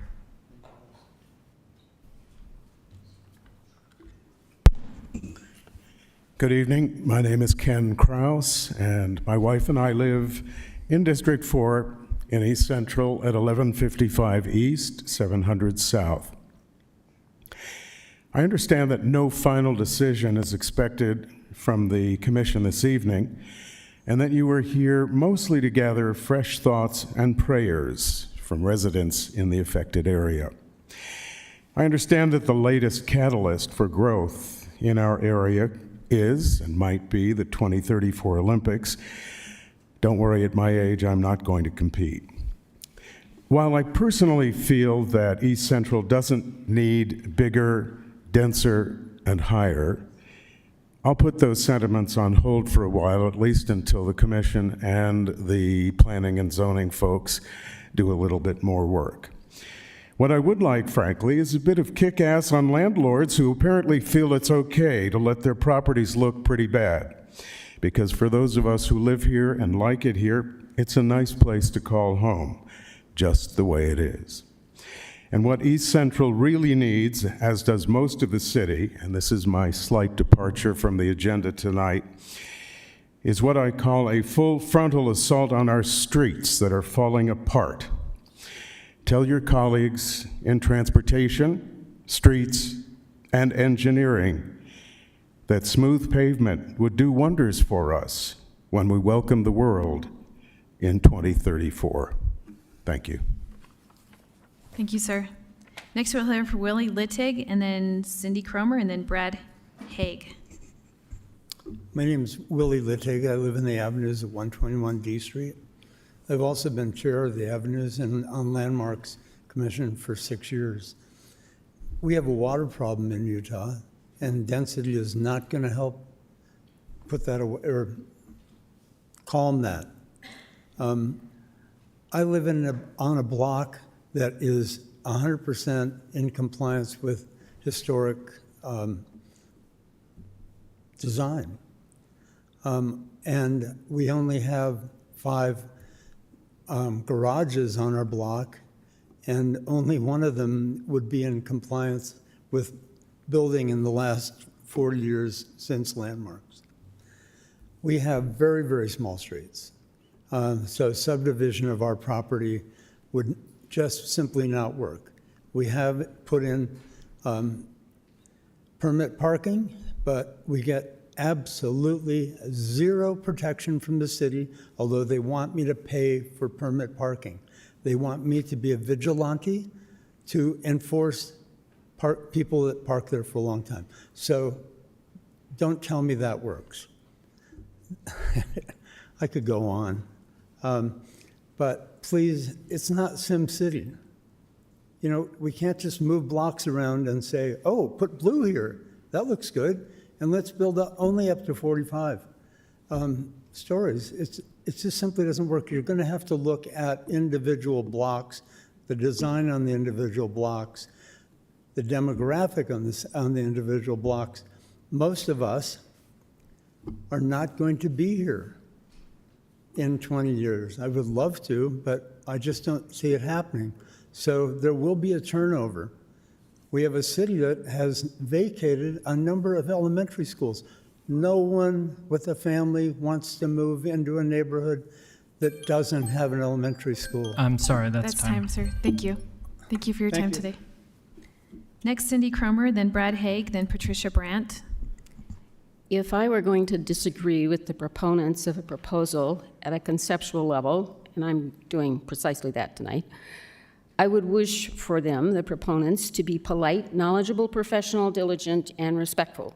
The staff has demonstrated all of those qualities during the discussion of this proposal, and I am very appreciative, especially of the politeness.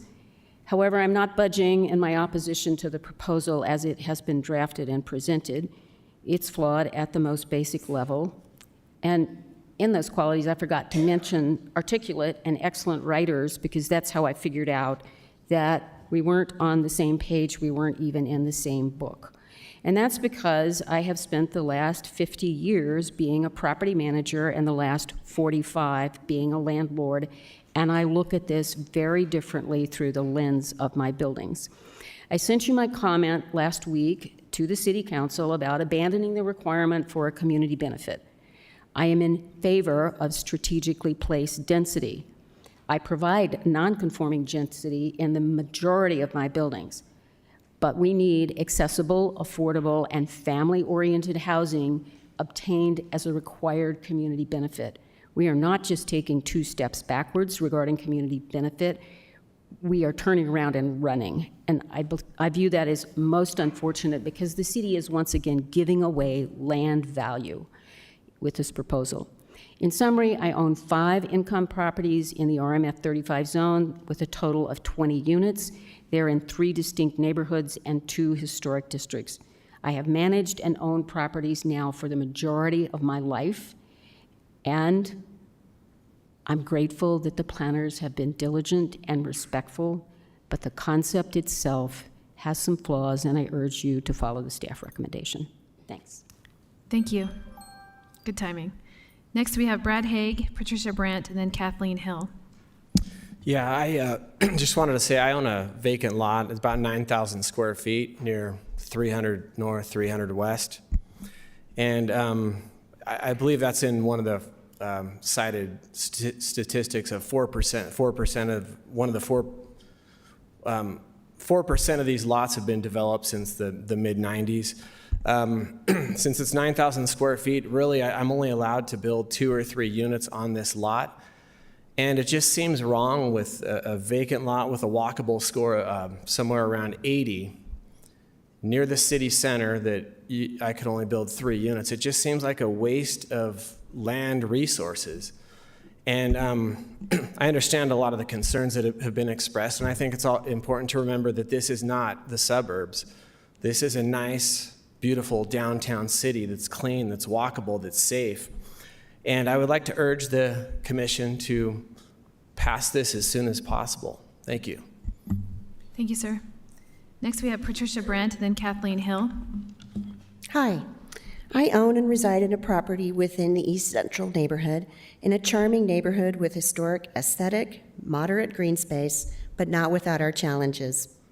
We view this proposal as a developer's zoning change, not a change that will help homeowners. It won't promote the quiet enjoyment of property by current residents, nor will it attract future buyers to reside in their properties. In this project area, there's already insufficient parking. Many streets require residential parking permits because of the proximity to the U.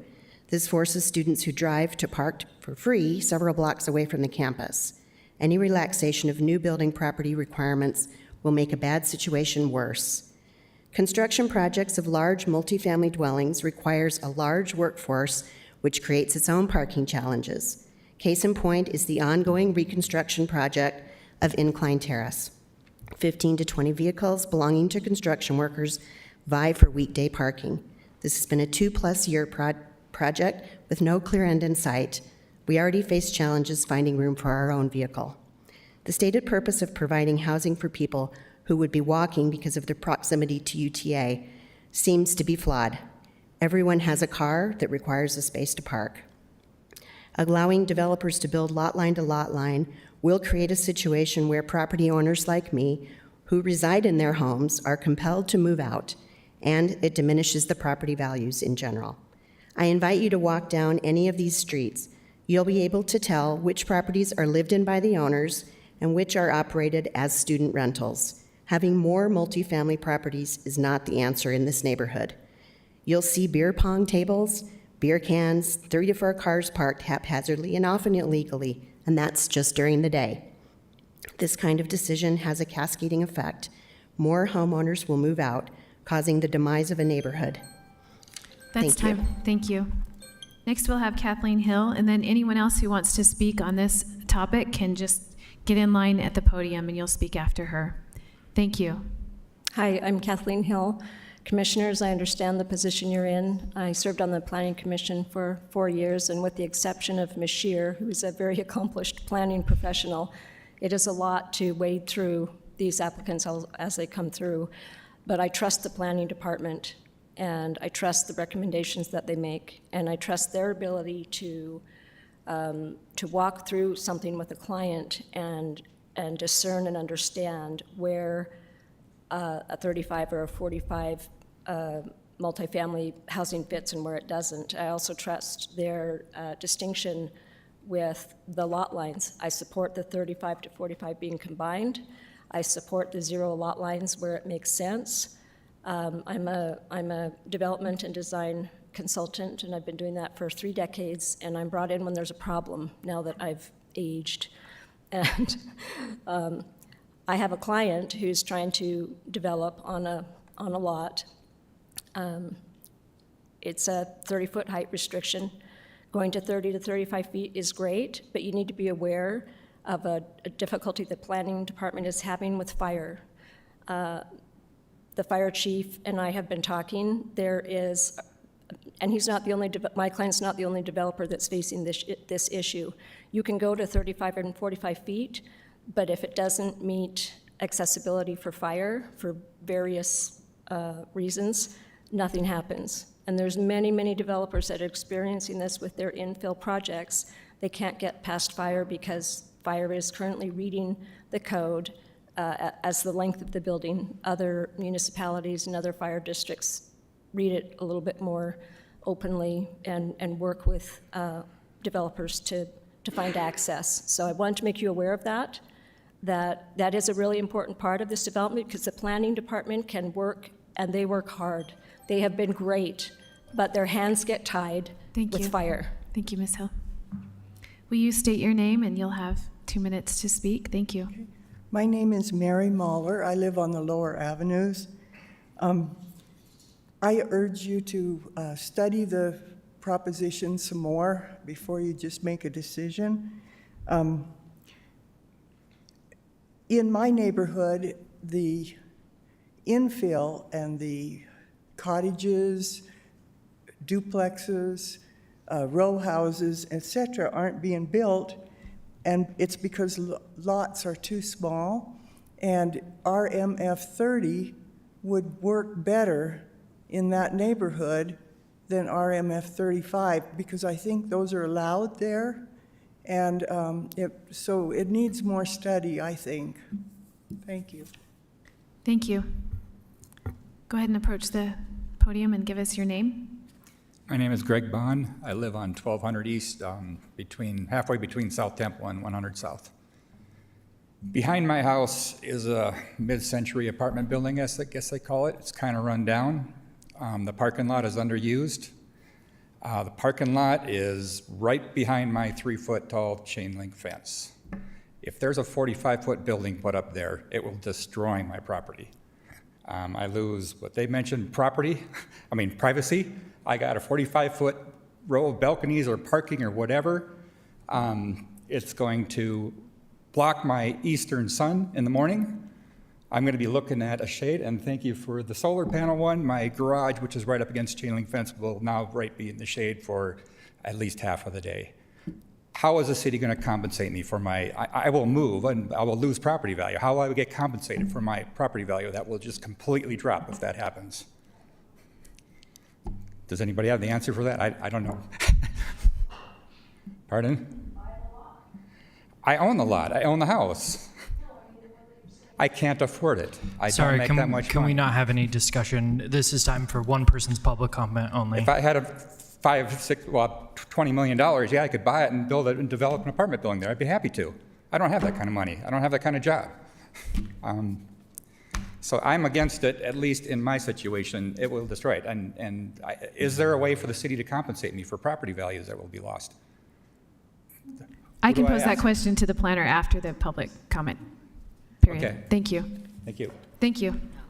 Any other citizens who want to speak. Thank you. Hello, Go ahead. sorry, I just came from overflow across the hall. It's a very important bill. I think that the Planning Will you Commission... state your name really quickly? Oh, my name is Eli Wolk. I live in the Avenues as Thank well, you. actually. I live in one of the older homes that was mentioned earlier.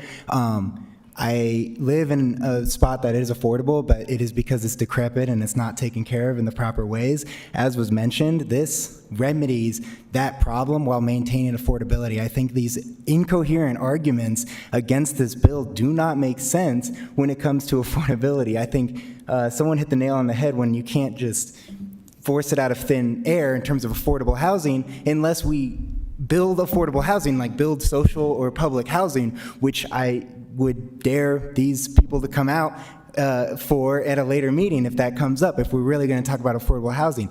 These, in the grand scheme of things, the changes that you are proposing are incredibly, incredibly minor, and they go back in time to 1995 and before when this was able to be built. Someone came up here from 121 D Street, that is my neighbor.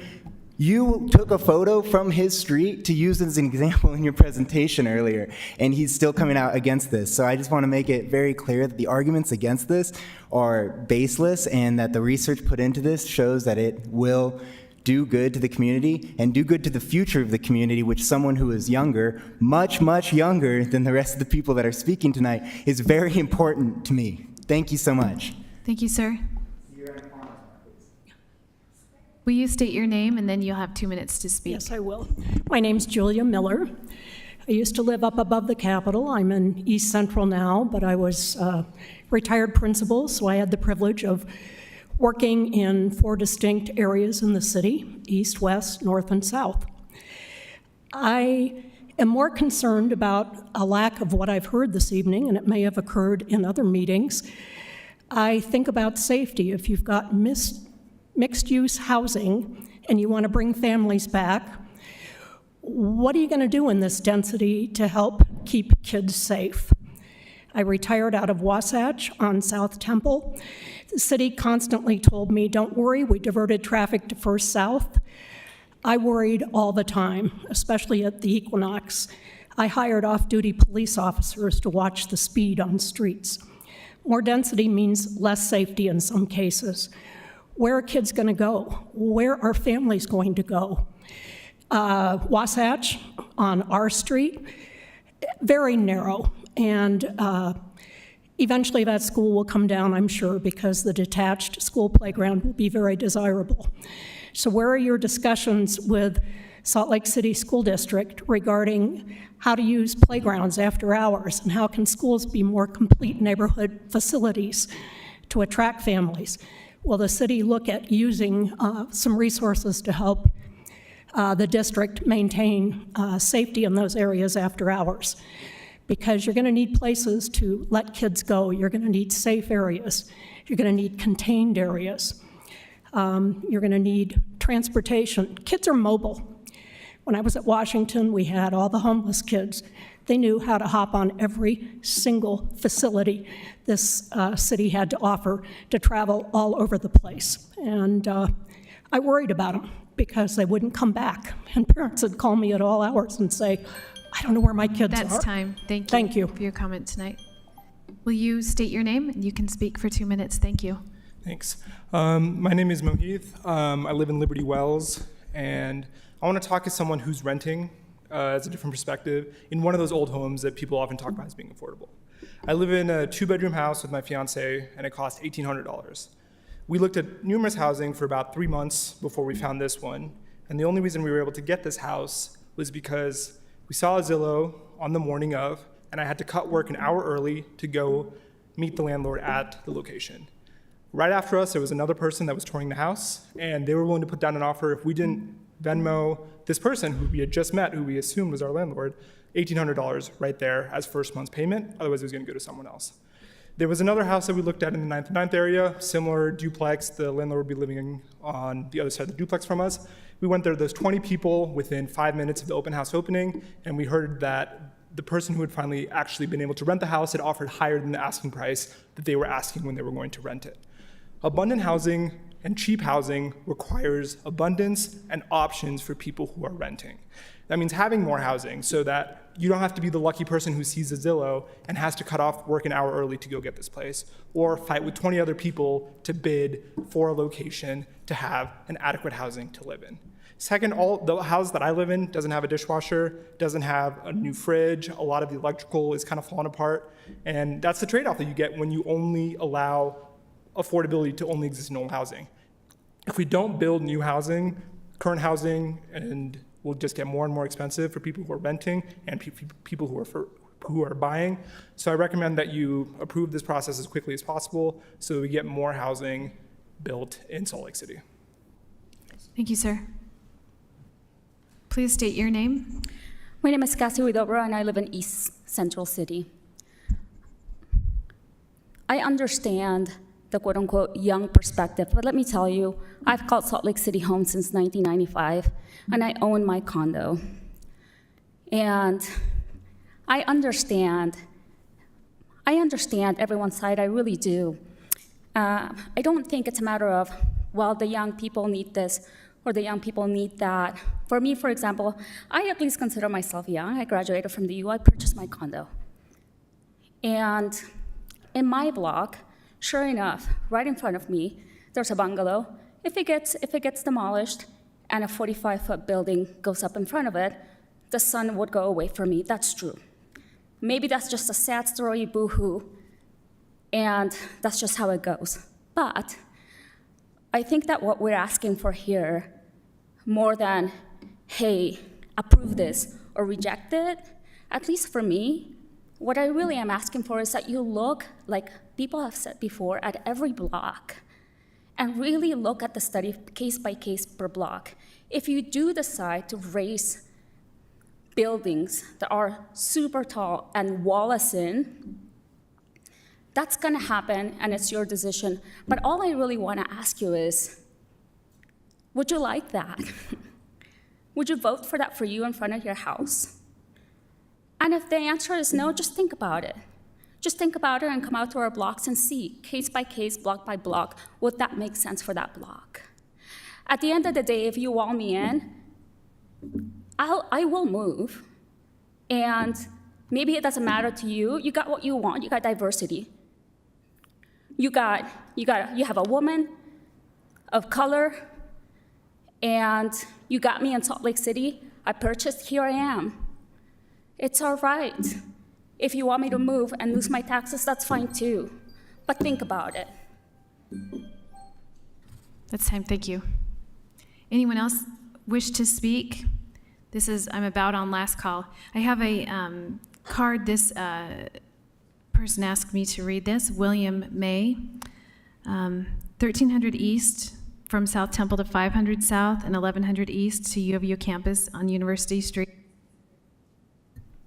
is considered historical overlay. The perimeter of campus should be zoned, allowing higher density to serve student demographics and young people working and at University Hospital, VA, the Moran Eye Center, Primary Children's Hospital. University Street is a transit district with bus and tracks, the largest university in the state and a huge boon to Salt Lake City, and old, not to current building codes, but grandfathered.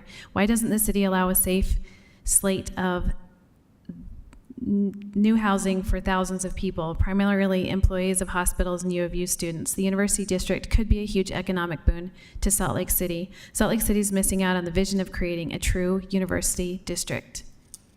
That's it for cards from me. Once again, this is the last call. If you want to speak on this item, you need to approach the podium now. Do we have any new emails, comments? No. Okay. Thank you. I'll wait for a second for anyone who wants to come from the overflow room. Okay, I'm going to close. I'm sorry. I can close the public hearing for right now. We can open it again if we want to later, but we'll be now in executive session so that the commissioners can speak, ask questions, make comments. Well, one more thing really quick. I usually summarize the comments I heard, but there were a lot of comments, and I saw the planner was vigorously taking notes, so I believe that he made a note of all of the comments. There were a couple of questions asked, which I said I would pose to you. One of them is, will the city compensate anyone if they lose value or lose happy use of their property based on a zoning change? Yep, the city does not compensate for loss in property value, and how that property value is measured depends on the appraiser, who's appraising it, and what it's appraised for. So it's hard to say what that value would even be, but that's, and even state law says, a taking of airspace is not something that we can regulate. Thank you. Another person asked if their building would be torn down, and I am not quick enough to figure out if this building is in one of these. It's brown on the city map. I don't know if that means it's in the RMF 30. It is. Okay, there is a house. The person is asking about this house, which is in RMF 35. Will their house be torn down? And if so, when do I need to move? Is there an answer to that?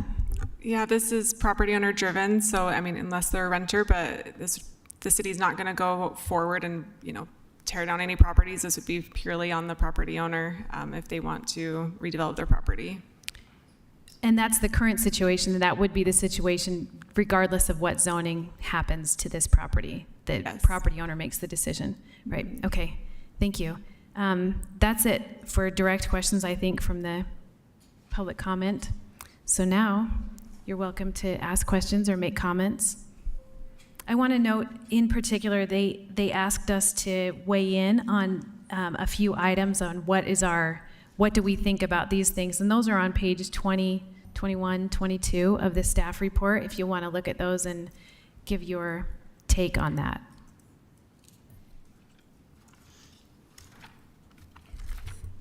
Okay, I'll kick us off. So I first want to say that the work that both of you have done has been very thorough, and I have zero problem with what you've done. And I also think it is very important that you have identified those restrictions that have been plaguing different size lots. So I will reiterate a couple of things from the briefing that you gave us a month ago. So we've heard tonight, take a look at this, take a look at that. And part of my direction to you was to look at the relationship between RMF 35 and the existing single-family home stock and how that's relatable. So you're already doing that. That's part of the work that probably they're asking us to table this for, so that they can continue that, because they've already received that type of direction. I want to restate that I am a huge proponent of missing middle, and one of the things you stated last meeting a month ago was that the primary goal, and you can correct me if I'm wrong, that the primary goal of this proposal was to promote missing middle. Okay, I got that, I remembered that correctly. I'm a big fan of missing middle. In fact, I'm such a big fan, I want to keep the existing missing middle we have. And one of my concerns has been expressed that a lot of the missing middle that we have in our older neighborhoods, or that is older stock, is naturally affordable because it's older, hopefully not decrepit and not being taken care of, but it is older, and thus usually it commands a little bit less rent. But in a lot of the neighborhoods, the missing middle does not require land banking. So if you're discouraging land banking, you're looking at smaller lots, single-family homes. You want to try to not have somebody come and buy all those up. But we have some naturally, we have an existing missing middle that has enough land that it wouldn't require land banking. They could come in, buy that, demolish it, build something a lot bigger. So when I come to the questions that you asked, I think you narrowed in directly on what my recommendation is what I'm leaning towards, but obviously if we have more information as we go forward, I may change. But one of the questions was, should this proposal include 2 different zones? And I am of the opinion at this moment that that is a really positive direction, in that all of the things that you have presented in dealing with the lot size, lot width, the density of those are completely appropriate and very good modifications and changes to allow for more development for those type of lots, but that we should keep some distinct height limits for what we have. So RMF 35, I think you may find some areas that it makes more sense and they actually may have more flexibility in development if you zone them to RMF 30. But I believe that's the sticking point for me. All the other work that you've done in the proposals with the form-based thing, those are great, and I think those are really important changes that will make both RMF 35 and RMF 45 more amenable to development in a way that we can grow with the city, because that's ultimately what we have to do. We have to figure out how we're growing. So I think that is where I'm leaning towards, is to keep 2 separate zones, but to incorporate those provisions that you have outlined in your proposal and all the work that you've done to promote these oddly shaped lots, or these lots that aren't conducive to development, that we're allowing those to be developed a little bit better. And I do believe one of the other questions you had was, should vulnerable properties go to RMF 30? I think I have personally, those are things you have to kind of decide, I think as a staff, that you find vulnerable areas. I think RMF 30 has been redone so well that you may find those areas. I guess my direction is, if you go to an RMF 30, my hope would be that because of how we rewrote RMF 30, that we would be promoting better development in those neighborhoods and promoting missing middle. How you're defining vulnerable, I don't know. And so if we continue with the goal of promoting missing middle, I would want to ensure that we're still moving forward with how those neighborhoods can develop in a more sensitive way, but that they still have more options in how they grow.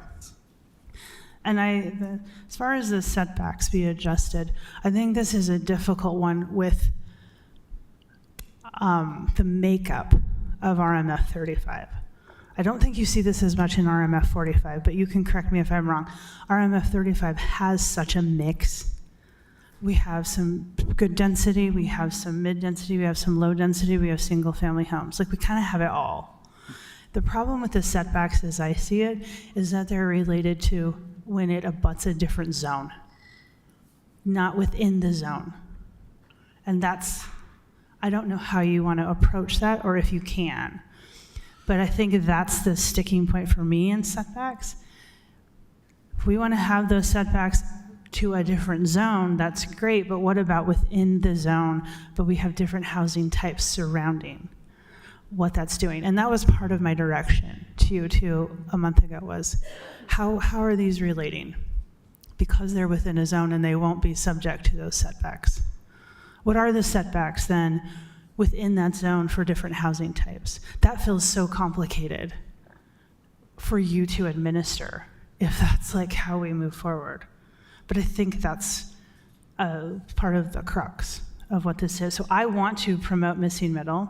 I don't think combining RMF 35 to RMF 45 is going to produce more missing middle, and I think it may put at risk some of our existing missing middle that already has enough land, that then we could see some inappropriate height in these really mixed neighborhoods to 45 feet, that those should stay a little lower. And that's my biggest concern. All the other work you've done for those restrictions, I think, is spot on, and I think we can create really good zones with RMF 35 and RMF 45 by tackling those issues, because we all recognize the problems that are existing, and I agree with you on those. So let's promote missing middle, but let's also not turn our eye from ways that we're going to keep our existing missing middle. Okay. Those are my comments, and hopefully maybe some clarification on what I said to you a month ago in terms of direction and my 2 cents, I guess. Thank you, but thank you both for all of your work.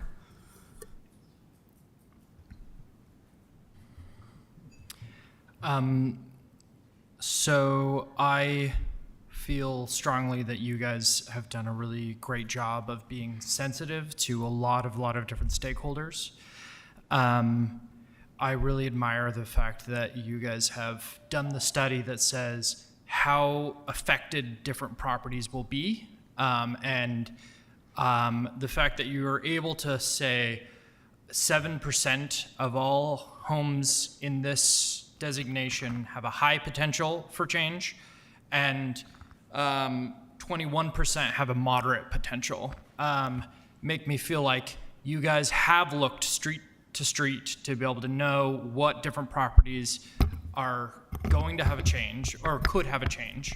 And then part of that as well is the development potential within the depth of the lot. We're having a lot of discussion about the height, and that is something that's important, but that development potential also is reflecting the depth of the lot. So many of these properties that potentially would change, people on the street may never know or never see. And so I think you guys have done an incredible job of creating something that is sensitive to the different communities, that is sensitive to what people feel within their neighborhoods, while also rising to the occasion to meet this housing crisis. So I think that I feel pretty strongly that as is written, it creates the option for more housing, and there is a potential for 7% of the households to have some strong change, but I think we need strong change in order for us to be able to meet the demands of the many people that need housing. I know personally from many of the people that I am in the same generation with, I am one of the lucky few. And I have friends that have master's degrees, I have friends that have doctorates that don't own homes. Hopefully they will one day. But it is a pretty wild time that we live in, and I think you guys have done a great job of being sensitive, while also providing a great option. And so I don't think there's any changes needed. If there needs to be a change, I think a change maybe to identifying a couple of zones that need to be RMF 30, but as I stand, I would say things you should move along as the kind of whole report suggests. That's my thoughts.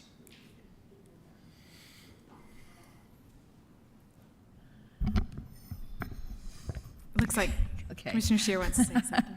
Thank you. I am in agreement that this is a pretty intersectionally researched thing. I would, given the amount of discussion we've had today, I'm in favor of tabling it. I believe we should have 2 zones, but I'm concerned that we are not taking the opportunity of RMF 35 that could easily be RMF 45. So one of the things I would like considered is more of a block-by-block strategy. And I know that's a lot of work, but you guys have already put in the work to look at these blocks. So if there are places where we could upzone RM 45, I want to do it now. But I also would like to have an option for the RMF 35 that under a conditional use, they could become an RMF 45. so that they would have to come for review, and they would have to follow the conditional use standards in order to be upzoned, so that the neighborhood would be able to say something, people around it would. They would have to show that it was compatible with the neighbors. So instead of having another, instead of going to City Hall to change the zone, you could just have a conditional use that would be 45 feet. Commissioner Scheer, can you perhaps tell us how we could do that? What sort of criteria you were thinking to help guide that direction? I'm thinking that it is, right now, we're taking everything that's RMF 35 and everything that's RMF 45 and making it RMF 45. I'm saying we need the two zones, but we need to be finer grained right now to be able to upzone some of the RMF 35 to 45, because some of it should be 45. And especially in those areas where it's surrounded by other RMF 45 neighborhoods, or other RMF 45 blocks, or where there's already networks. 3- and 4-story buildings right there, and that there is, well, that's it for right now in terms of the things I would look at as potential RMF 45. Looking at surrounding forms. Okay, thank you. And then the other thing I would suggest, I just lost my notes, okay. I do think the side setback on the RMF 45 should be bigger, because when they are right next to a smaller property, it is kind of a problem.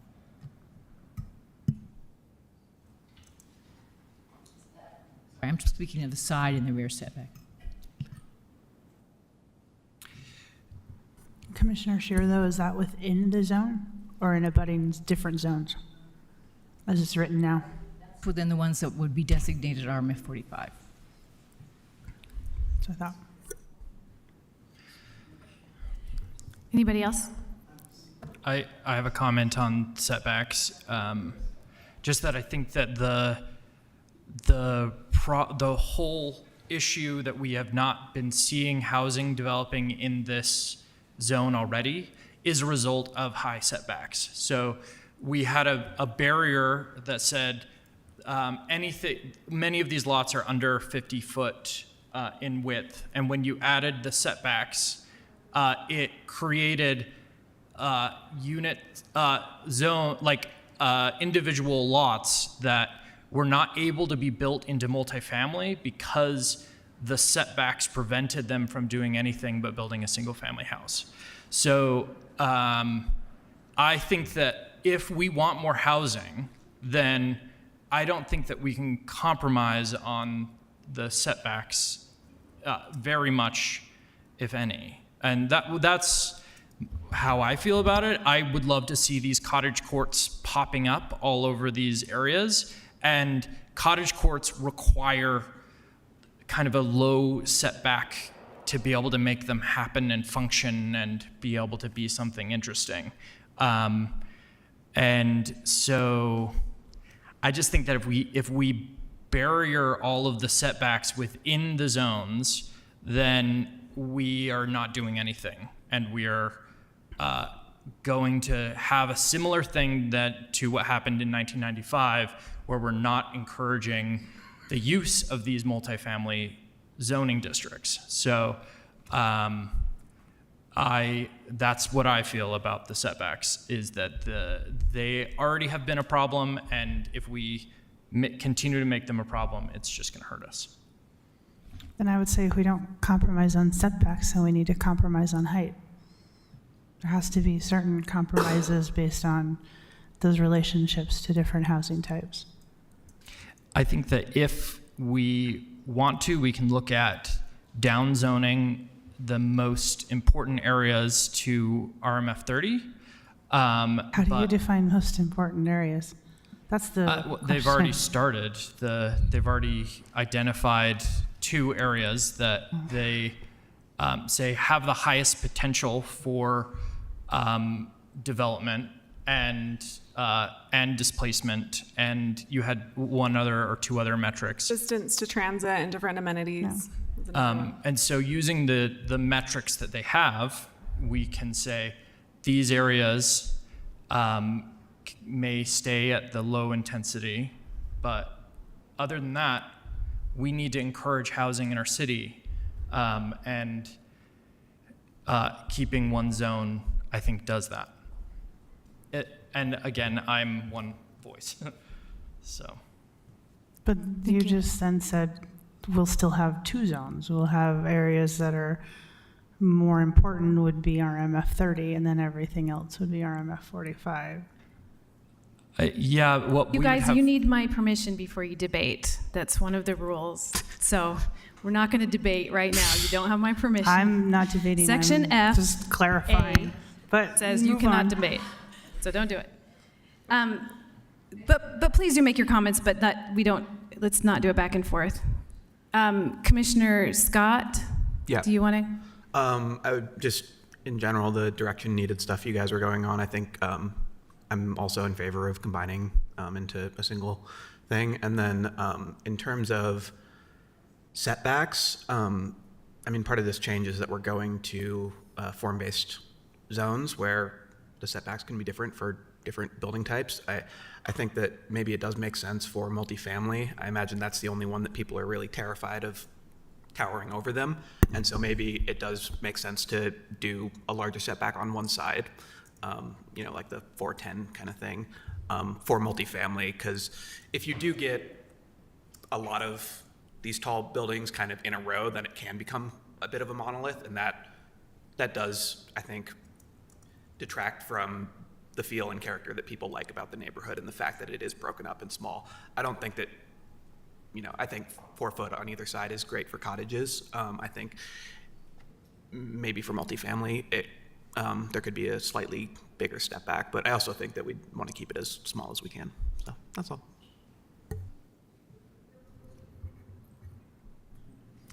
I also want to just jump in and say thanks to staff for all the hard work on this. And if it were solely up to me, I would be comfortable going ahead and approving this, but I realize that there are concerns about this. So yes, I will leave it in your capable hands to take another look at this and see what changes might need to be made. And I'm also ready to make a motion if anybody. Well, let's hear from Commissioner Leverett, if you want to. Sorry, I'm going to be quite brief here. One, I want to commend the staff on a very well thought out sort of report and discussion. I think there are a lot of competing interests here, and we talk about everything from affordable housing to owner-occupied housing and the different interests and the vested interest in the neighborhoods and the character and the use. There's one piece, this market piece that we talk about and competing with, and it's quite large. And it tends over time, whether it's developers, outside investors, or banks, whatever happening, it's a huge pressure, right? And if we don't get this right, we're fighting something that we can never get right. And I think importance for me, like joining the Planning Commission and being involved here and being involved in the community, is that this is a chance for the citizens and the staff and the people who really care about the city to get it right. So I commend you all for working on that. I think that going down a great path, and you know, whether it's narrowed or maintain 2 different zones or street by street or block by block, I think we'll end up in a good place. Thank you. I also like the idea of rezoning some properties to RMF 30 if you have really specific metrics for choosing those, and not just somebody calling you and saying, well, how about my house? Like that doesn't make sense. But if there are some really specific qualities that these properties or these neighborhoods have, I would really be in favor of that.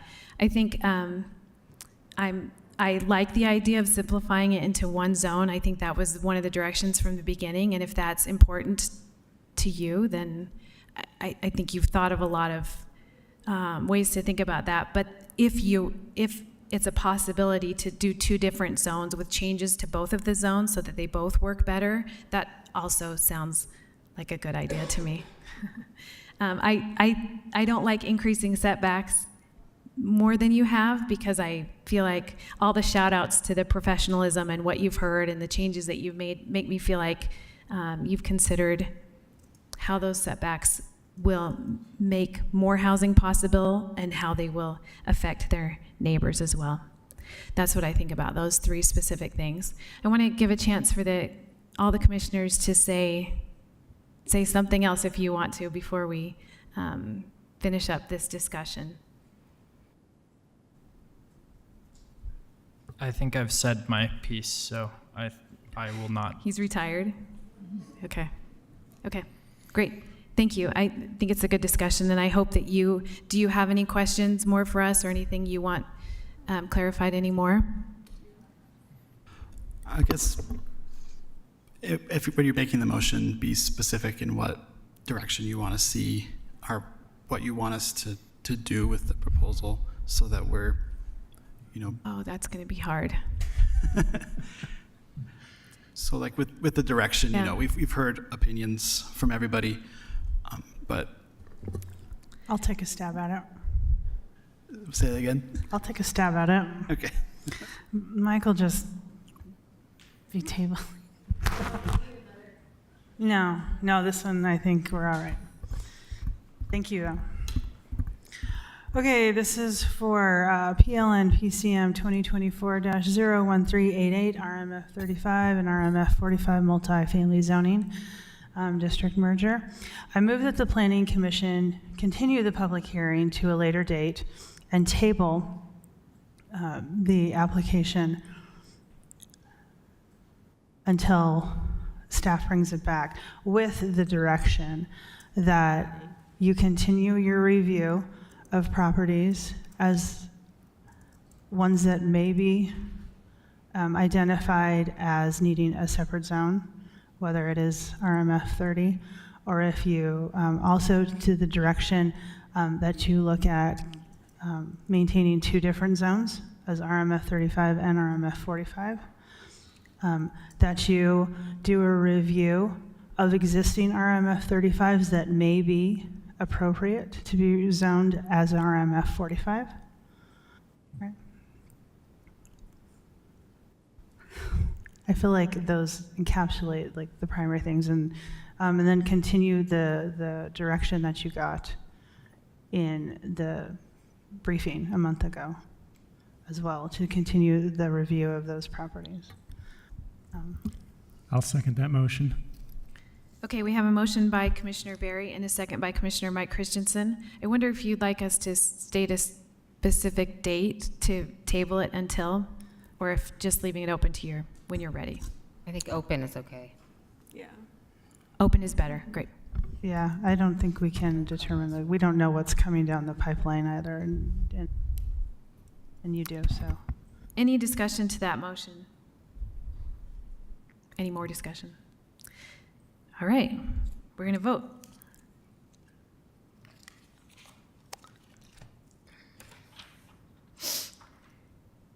Commissioner Scheer, Yes. Commissioner Berry, Yes. Commissioner Krasik, Yes. Commissioner Mike Christensen, Yes. Commissioner Scott, Yes. Commissioner Leverett, Yes. and Commissioner Burrows. I vote yes, too. So this item is tabled and the public comment period is continued until we hear it again. Thank you very much. I'm gonna, let's do a Break. Yeah. Do you want 10 minutes? 12 minutes? Yeah. Let's do a 12-minute break. We'll come back at 8:10. Thank you. Thank you.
Not sure what it's called. Our next item is the zoning text amendment to modify residential buffer prohibitions. Will you introduce yourself and tell us about your project? I did it backwards. So speaking of naturally occurring affordable housing, my name is Noah Elmore, Associate Planner. Planning Commission initiated a text amendment to review the land uses that are subject to or should be subject to the 1,000-foot prohibition from residential zoning districts. The amendment also includes a review of whether other land uses should be subject to the provision and clarifying how the distance is measured. Staff's recommendation is that the Planning Commission forward a positive recommendation to City Council to approve the proposed text amendment. Looking at the footnote specifically, it will be revised to explicitly refer to lots so as to remove any ambiguity. Similar language had previously been used for the outdoor theater text amendment, and now that same language will apply in all instances of the footnote. Then the reference to single or two-family zoning districts will be replaced with simply residential districts with a reference to Chapter 21A 24, which is the residential districts chapter. The districts added by this change will include RMF 30, RMF 35, RMF 45, RMF 75, and FBUN1. Then, due to the intensity and propensity to generate noise, odor, pollution, or other detrimental impacts, 4 uses are proposed to be prohibited: explosive manufacturing and storage, flammable liquids or gases heating, fuel distribution and storage, medical waste/hazardous waste incinerator, and petroleum products refinery. Additionally, 8 uses which are highly intense but not necessarily widespread in their impact will be revised from permitted to conditional. Rock, sand, and gravel storage and distribution, previously unaffected by the residential buffer, will now be subject to it. Finally, 2 definitions will be revised to be consistent with the rest of this amendment, just minor changes in the spelling of one definition and a revision to the other to exclude a use or 2 which will now be prohibited. Here you can see a map which shows in black the existing buffer and in red the area to be added by this amendment. The zones highlighted on this map in varying shades of gray are M1, M2, and EI. The public process for this petition included sending the 45-day required notice to recognized community organizations, posting online open house, and posting notice of the public hearing. The proposal was also presented to 2 community councils. Staff received 1 inquiry for background as to why indoor live performance theaters are prohibited near residential districts, but otherwise no public comment itself was submitted for this amendment. Based on the information discussed, staff recommends that the Planning Commission forward a positive recommendation to the City Council. And that's my presentation. Thank you. I'm going to once again move questions in after the public comment period. So I'm going to open the public hearing.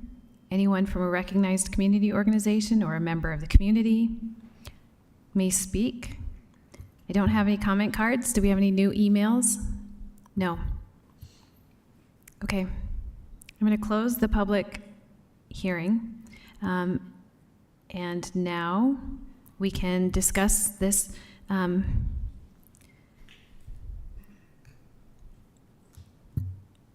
text amendment. I want to say, I'll start it off. I think this was a good catch that we saw when we were talking about a project that was pretty complicated. They had to like build a buffer zone so that they were only doing this in half of the lot. And why were they allowed to do it by a triplex, but not by a duplex?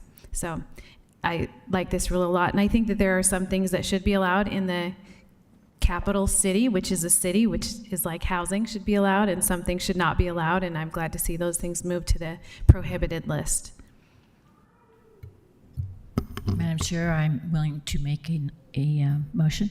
Okay, I think we're going to have, are you going to make a comment? I am going to make a comment. Yeah, we're going to have a comment first. Yeah, so my question is about theater and why it has been moved to prohibited versus conditional. I took a screenshot of, maybe it always was, but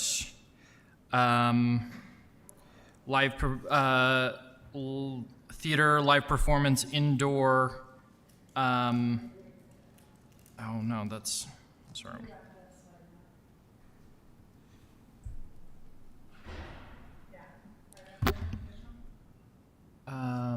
Well, I'm not seeing it there. Well, there is a change to the outdoor theater. What is it?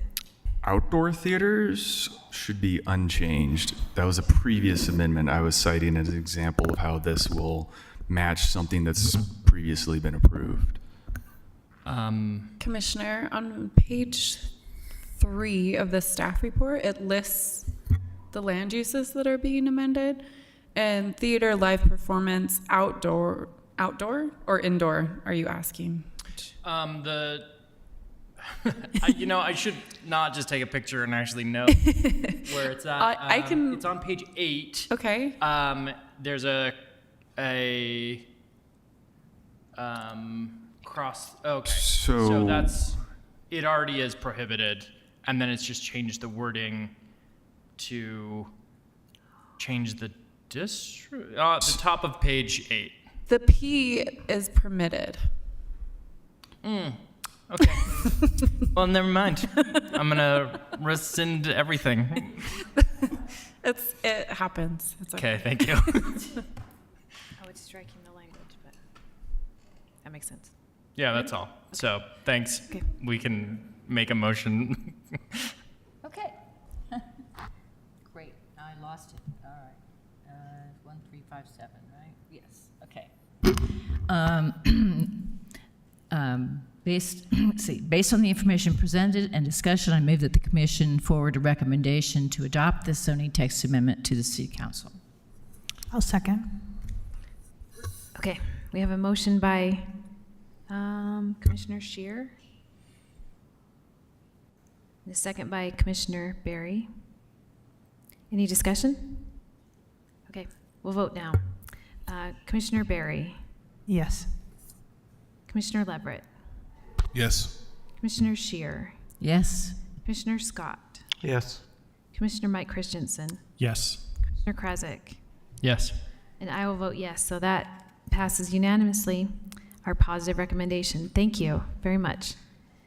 Okay, our next item on the agenda is the zoning text amendment to clarify utility exemptions in zoning regulations. Please introduce yourself.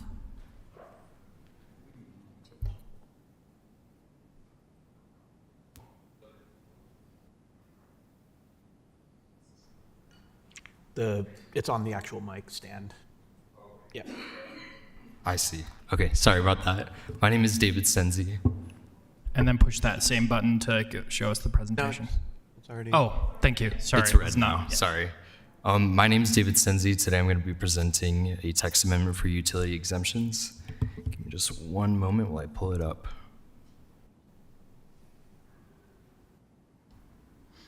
And where is the... Here we go.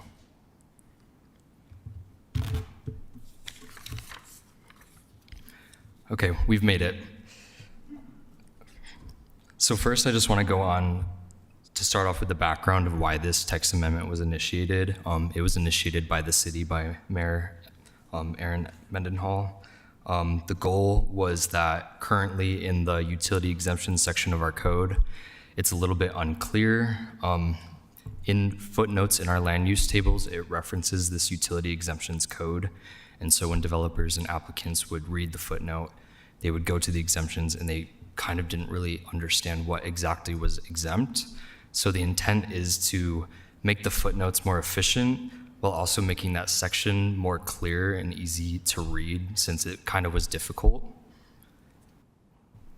and then I will go into the proposal. So currently, the city already has exemptions in the code for public utilities.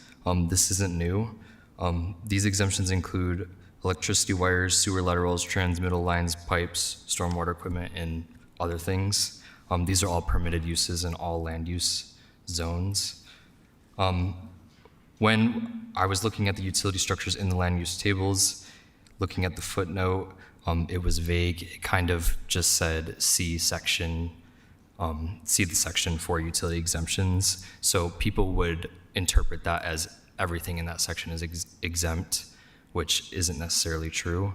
So the footnote has been modified to tell people that they can go to the exemption section to see what is exempt from zoning code.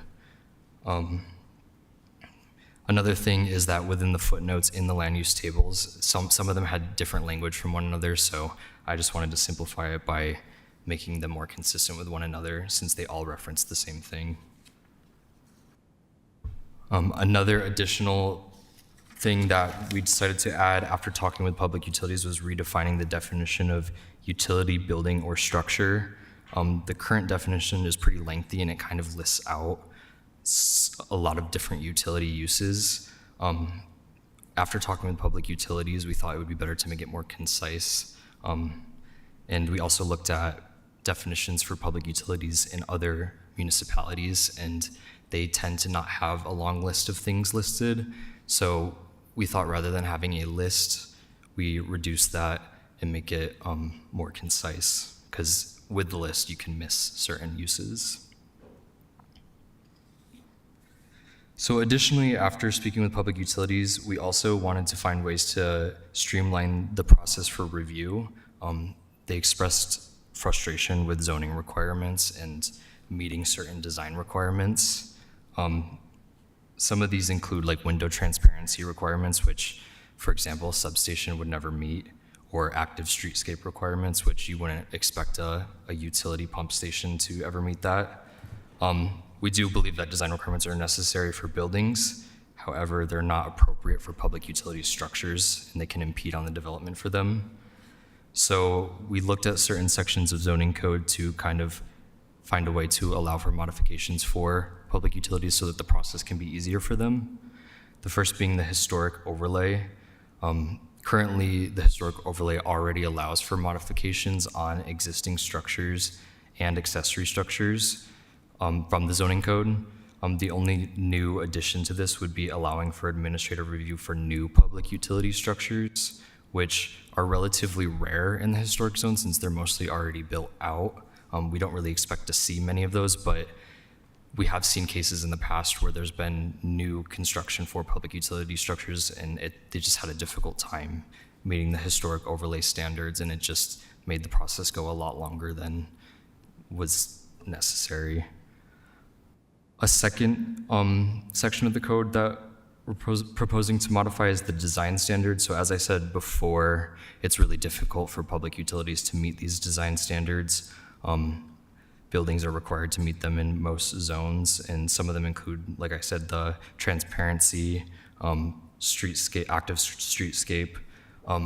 Public utilities are a permitted use in all zones in Salt Lake City, but having these design standards kind of reduces the ability to actually have them be built, even though they're permitted, because it's just very difficult for certain public utilities to meet these requirements.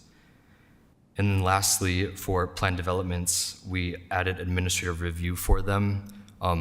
Currently, sorry, one moment. Currently, sorry, I'm gathering my thoughts. Currently, for planned developments, we allow for planning commission review, and so it can lengthen the process for public utilities, and we don't want to have a lengthy process for utilities that we want out there for the people fast. And so we wanted to add administrative review for planned developments, and they would allow for slight modifications in the dimension standards of public utilities, and also for height specifically, it would cap at 5 feet taller, which is already allowed. So that is just reiterating that in the code that's proposed. I'm sure the biggest question everyone has is what would or wouldn't be exempt, and what would qualify for administrative review. So I made a little graphic trying to have a visual of that. On the left, you can see the gas pipes, the sewer pipes, the transmission lines. Those are already exempt from Salt Lake zoning. That wouldn't change. The only two additional ones are on the left, so that is fencing for public utilities to protect them. Currently, the maximum height is 6 feet, and developers and people within our community have expressed concern with people climbing them and breaking in, and so we want to allow for a greater height so that these stations can be protected so that they're not compromised. In the middle left, you can also see we're adding antennas as a exempt use, so it's antennas specifically for public safety. That picture is actually the public safety department right across the street. They have that antenna, and it's for their radio broadcasts for them. That's another thing that we wanted to add as an exemption so that it wouldn't impede on the development. And then in the middle, for administrative review at the top, it would be new construction in historic districts, things like generator boxes that wouldn't ever comply with design standards, pump stations, like I said, for the example, in the historic district, there was a lot of pushback and it took a long time to get that done. So depending on if it's in a historic district, we would allow for that modification or allow for exemptions from the design requirements. I just wanted to reiterate some things because that would actually still need to comply with zoning, because I think a lot of people are worried that everything wouldn't. Cell towers like AT&T or Verizon, they would still have to comply. Ground-mounted utility boxes would still need to comply with zoning. Solar panels, privately owned utilities would all still have to comply. The only exemptions in the exemption code apply to public infrastructure. So somebody couldn't construct a private generator and apply for an exemption under this code. And then in the bottom right, I know there was a comment on fire stations and if those would fall under that category. So those actually fall under a different land use, municipal, I believe municipal services. They have to comply with other standards, so they wouldn't qualify under this. And then so the public process, I did a 45-day required notice. It was posted to the online open house. I received no feedback, and none of the community districts responded, so there hasn't been any of those, and it was posted to listserv. And so I recommend, based on the information, Planning Commission to forward a positive recommendation to City Council. And then I'll bring it to you guys for questions, comments. I know you guys have some. Thank you. Again, since we don't have an applicant, I'm going to move the questions to after the public hearing. So does anyone want to speak on this project? Cindy Cromer, will you approach the podium and make your comment? So I didn't realize that I'm lack of homework. One of the public utilities' more famous utility installations is right in front of one of my buildings, and it took years through the landmarks process. So I am concerned if that is going to be handled administratively in the future. I'm talking about the 4th Avenue pump building, which is very prominent, sitting right in the middle of City Creek Park. So I don't know where that one would come down, but it is not tucked away. It is the gateway to Memory Grove, and I would be opposed if that were going to be handled administratively going forward in a historic district. Thanks. Thank you. Any other comments or any new emails? Okay, I'm going to close the public hearing. That pump house is the one that I thought of too as a public utility that had public comment and a whole process. So can you tell us how this change would have affected that process? Like how this would affect that process? So because it would be considered a new construction in the historic district, we would review it administratively rather than taking it to the Landmark Commission, so it would just streamline the process. when we say reviewing administratively, we would still consider historic standards, and the planning department does want to preserve historic districts. It just would remove the necessity to going to the Landmark Commission, which would extend the process, which that caused that to take years to reach completion. Right. This was pre-COVID, so it seems like a different lifetime ago, but it was a big deal when it happened. And I think if you approve things administratively, there's no public hearing. Is that right? Yes, that's correct. And in that case, if it doesn't, maybe the Historic Landmark Commission was the last group that had to approve it, but I know that's not true because the city council also heard about it. Well, is that right? I mean, the pump house took an extraordinary amount of time. Yeah. And we did get some comments, and the city did end up spending millions of dollars to comply with the standards in front of the Landmark Commission. I wonder, but that's a process that would be cut out if this text amendment happens. Is that right? Like there wouldn't be a public comment. It could be approved without having to meet standards and that kind of. I mean, is it? Tell me. I might be wrong. Yeah, it would still have to meet new construction standards. It just wouldn't require a public hearing. Yeah. The pump house took about 3 years. It was pre-COVID and then went well into COVID. I was the project manager on that one. It did not go to city council for final approval. It ended with landmarks. But I think what this text amendment achieves is cutting out a significant chunk of, going to the Historic Landmark Commission. There are inherent issues with utility structures that are going to really be problematic meeting all of the design guidelines. And so it would hopefully shorten that time, and we would do an administrative review against the new construction standards at a staff level. And staff has that expertise to conduct those reviews. Is it a better pump house than it would have been without the public comment process? I mean, I think if you compare what public utilities, they kind of went, they asked for the moon there with their initial submittal. It was fairly large. It took out a huge number of trees. It was problematic. It was problematic at a staff level, right? We had those conversations with public utilities from day one with concerns about that, the size of the pump house, the size of the equipment, the lack of design, how does it fit into the neighborhood, and the impacts to the old growth trees in City Creek Park.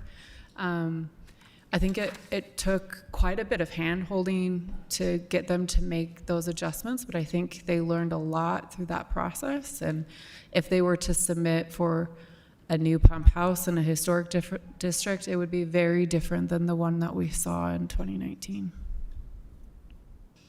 Okay. My thought is anytime you cut out public comment, the process is going to be faster.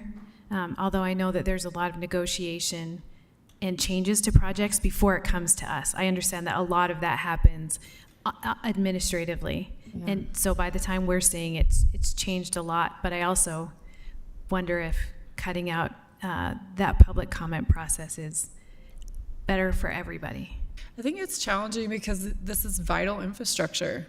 And that process put this infrastructure on hold where we were out of compliance with Homeland Security. We were out of compliance with water quality. We were out of compliance with fluoride, but now, right. Cool. We are again out of compliance. But the facility that was there was incredibly out of compliance. And the workers that were treating the water were no longer comfortable going down to treat it. And the process stalled for years. Because we were going back and forth. Landmarks. So we did get a better pump house. We learned to work with public utilities. They learned quite a few lessons too. But the city spent millions of dollars in that neighborhood to design that. And had that pump house failed, while we were fighting through the landmarks process with the neighbors that lived surrounding City Creek, downtown would have been without water. That is how vital that well was. So I'll leave you with that fact. Is the Landmarks Commission, are you going to take this to the Landmarks Commission? This item? No, I don't think so. Have you considered taking it to the Landmarks Commission to get their recommendation as well as ours? Yeah, we could potentially take it to Landmarks Commission. And then you just cover all your bases. Absolutely.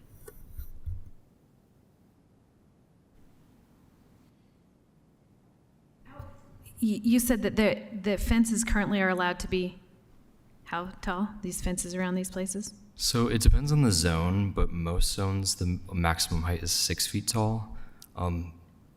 This There would be a new maximum, or? Sorry, what was Sorry, that? go ahead. Go ahead. I said 6 feet tall. So currently in the consolidation proposal as well, certain areas can go above 6 feet for public utilities, but they have to be transparent. That's going to change in the consolidation code already. So this kind of is just aligning with that code. It's already going to allow for taller fences for protecting certain utility structures. It's in that draft. I don't know specifically what is in the ordinance, but it kind of just reiterates in the exemptions section as well, so that people know if it's specific for a public utility, they could go taller. Do you know how tall, or does it depend on the zone? I don't think there's a cap to it. Oh. For the consolidation, for this one, there is no cap. So that's what I was basing it off of, was the consolidation, which also has no cap. And I think previously it did have a cap, and that was causing issues for developers still, and they were fighting against it, so we removed the cap. We try to rely on the requirements from Homeland Security for fencing and security purposes. And so if public utilities or the power company or gas lines need a particular height and they're asking for that for fencing, we try to accommodate that. We've been in discussions with them quite a bit about additional height for fencing. And they've been trying to seek variances, or how can they get this height to protect the facility against like domestic terrorism, basically. So this will be my last question. How often does this come up? Because I haven't heard of a planned development asking for accommodations for a public utility. I don't think, and I've been here for years. Does it come up very often? Have any been delayed? Besides They the are pump out? calling us. There are threats. People are shooting into facilities. There are threats. The utility providers are talking to us about There are problems with the issues. fence height right now. I'm asking, like, in general, how often does this process to build a new pump house get delayed by the rules that we have right now? It's hard to have like exact data on the number of projects that don't happen because they didn't happen, but from my time talking with developers at the counter, a lot of them, they run into issues. It's hard to know for sure how many don't go through the process, but they don't qualify for it, so they don't apply for any modifications, and then the project. Developers are building these government-owned and developers, operated utilities? No. No, Dave, I think he was meaning like the public entities. They're Yeah. just building at allowed fence heights. And so they're not seeking modifications through a process right now. They're just building at 4 or 6 feet and crossing their fingers, essentially. Would it be simpler to, not simpler, obviously it's not gonna be simpler, but what if you just change the fence height rule and make all the other things still apply? So there's a public hearing, unless it's just for building a taller fence.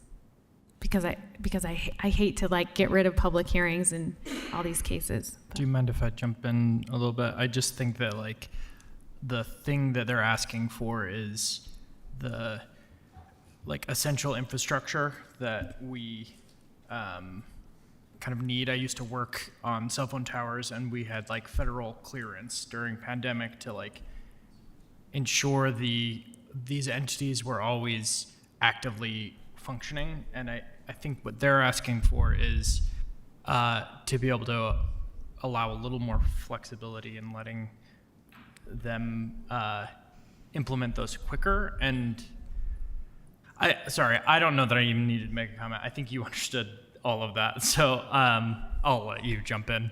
Okay, Maya Lima, zoning administrator. Just to clarify, we don't have a number and we don't see them very often because we steer them away from doing that when we see that, because we know they're not going to meet the standards. So it'll be very hard for them to meet the standards for a design review if they can't meet a window, because the process for a design review is to provide more design standards or a better product. So we steer them away from a design review, for example. As far as the plan development, they could still potentially meet the standards to go through the process. Making it administrative just cuts down the time. And then for them, that means, the budget, the amount of money they're going to be spending on that, and then just trying to come into compliance with the zoning standards rather than asking for what they actually need to provide the service that they need. And I'll just clarify, so eliminating the Historic Landmark Commission review doesn't negate public comment process. So for an overlay, a property within the historic preservation overlay, for non-residential new construction, so a utility structure would still be subject to the 45-day comment period. So the applicable community council, neighbors within 300 feet, and tenants within 300 feet would be noticed. And that's the same for the plan development. They will be subject to that period. There's a public comment period for things that never go to planning commission, or for just things that are administratively approved? I didn't know that.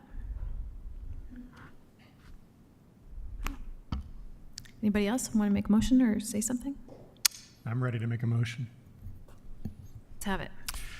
Based on the information presented and discussion, I move that the commission forward a recommendation to adopt this zoning text amendment to the city council. I'll second. Okay, we have a motion by Commissioner Mike Christensen, a second by Commissioner Scheer. Any discussion? Okay, we're going to vote. Commissioner Mike Christensen. Yes. Commissioner Krasik. Yes. Commissioner Scheer. Yes. Commissioner Scott. Yes. Commissioner Berry. Yes. Commissioner Leverett. Yes. Commissioner Burrows. I'll vote yes. That is unanimous, positive recommendation to the city council. Thank you. Thank you. Good job. We have a, let's see, it's 8:43. So we have a training on the agenda, but I think we can move the training to another meeting. Yes, does that seem okay with everybody? I'm looking at all your faces right now. Yeah. I'm looking at your faces. It's up to you. Yeah. I'm good to We have it are now. okay with that. Get it done. Do you want to? I'm good to Or do it, not. too. It's we're ready to go Yeah, or okay, not well, go. it is 8:43, but Up to you. I don't know We if can other move it. meetings We will be can bump shorter. it. We made it this far. Bump it. Let's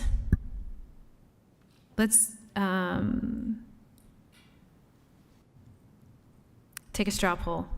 Do you want yes or no to training tonight, Commissioner Scott? Yes. Commissioner Krasik? I guess so. We'll just do it if there's. Yes. Yes. Commissioner Leverett? Yes. I know. It's true. Commissioner Scheer, do you even want to vote? Yes to do it or not to do it. We're going to do it. Let's do it.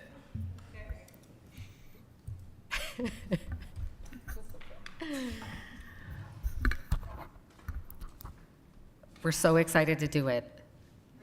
So excited to do this. We've been waiting for this. We have lots of.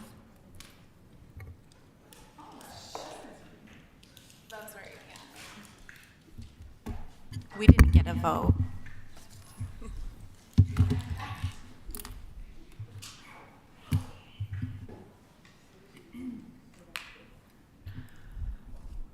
Oh, can you give that planner, Noah, a raise for making that joke about his name? Because that was pretty hilarious.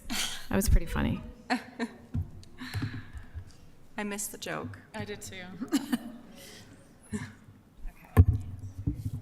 He said, "My name's Noah, naturally occurring at affordable housing." Oh, yeah. guess we've heard it. It is funny. Planning jokes are the best. This training was requested by the Planning Commission and just voted on for tonight because you want to hear it so bad. Before diving into the specifics of local designation, we're going to start with an overview of the different types of historic designation, the history of preservation in the city. And this is going to provide, hopefully, a foundation for understanding the bigger preservation picture within Salt Lake City. Next, we will discuss new development and housing in locally designated areas, and finally, we will cover tools the city has to support historic preservation efforts. All right, so why is preservation important? We've identified 4 key points, and I'll just briefly touch on these. First is preserve the city's cultural and architectural assets. The preservation safeguards the unique architectural features and cultural landmarks that define our city's identity. Second, a sense of place. Historic structures and districts give our community character and distinguish it from other places. Third, it tells our story. Historic buildings and sites serve as storytellers reflecting the lives and experiences of those who came before us. And the last being sustainability. Preservation is inherently sustainable because it reduces the environmental impact of demolition and new construction. Generally speaking, there are 2 different types of historic designations. There's the National Register of Historic Places, which is carried out by the State Historic Preservation Office, and local designations. The National Register of Historic Places is the official list of the nation's historic places worthy of preservation, authorized by the National Historic Preservation Act of 1966. The National Park Service National Register of Historic Places is part of the national program to coordinate and support public and private efforts to identify, evaluate, and protect America's historic and archaeological resources. A State Historic Preservation Office, in-house, we refer to them as SHPO, is an office that manages a state's historic preservation program and plays a crucial role in carrying out many responsibilities in historic preservation. Essentially, the SHPO acts as an intermediary between property owners and the federal government in the historic nomination process. Local designations, or designation at the local level reflects the needs, issues, and goals of local jurisdiction. And because goals, issues, and needs are different, say in Salt Lake City as compared to Ogden or Denver, local preservation programs may look different to address different needs and goals. We'll talk more specifically about Salt Lake City's preservation program later in the presentation. Just generally, the main difference between local designations versus National Register comes down to regulation versus optional incentives. Optional incentives with requirements, these are non-mandatory benefits or rewards offered to organizations that choose to meet certain criteria or standards. They often encourage voluntary action towards specific goals like sustainability or innovation by providing advantages such as tax breaks or grants. If a company chooses to pursue the incentive, they must meet the specified requirements to qualify. If they don't meet the criteria, they simply miss out on the incentive and there's no penalty. At the city level regulatory requirements, these are mandatory rules or laws set by local government bodies or regulatory agencies that must be followed. They ensure safety, fairness, compliance, and protect public interest. Failing to comply can result in penalties, fines, or legal action. So in summary, regulatory requirements are compulsory and non-negotiable, while optional incentives must provide a choice to pursue benefits contingent on meeting certain criteria. A simple analogy is to think of the National Register like a coupon. You're in a National Register district and you get a coupon in the mail.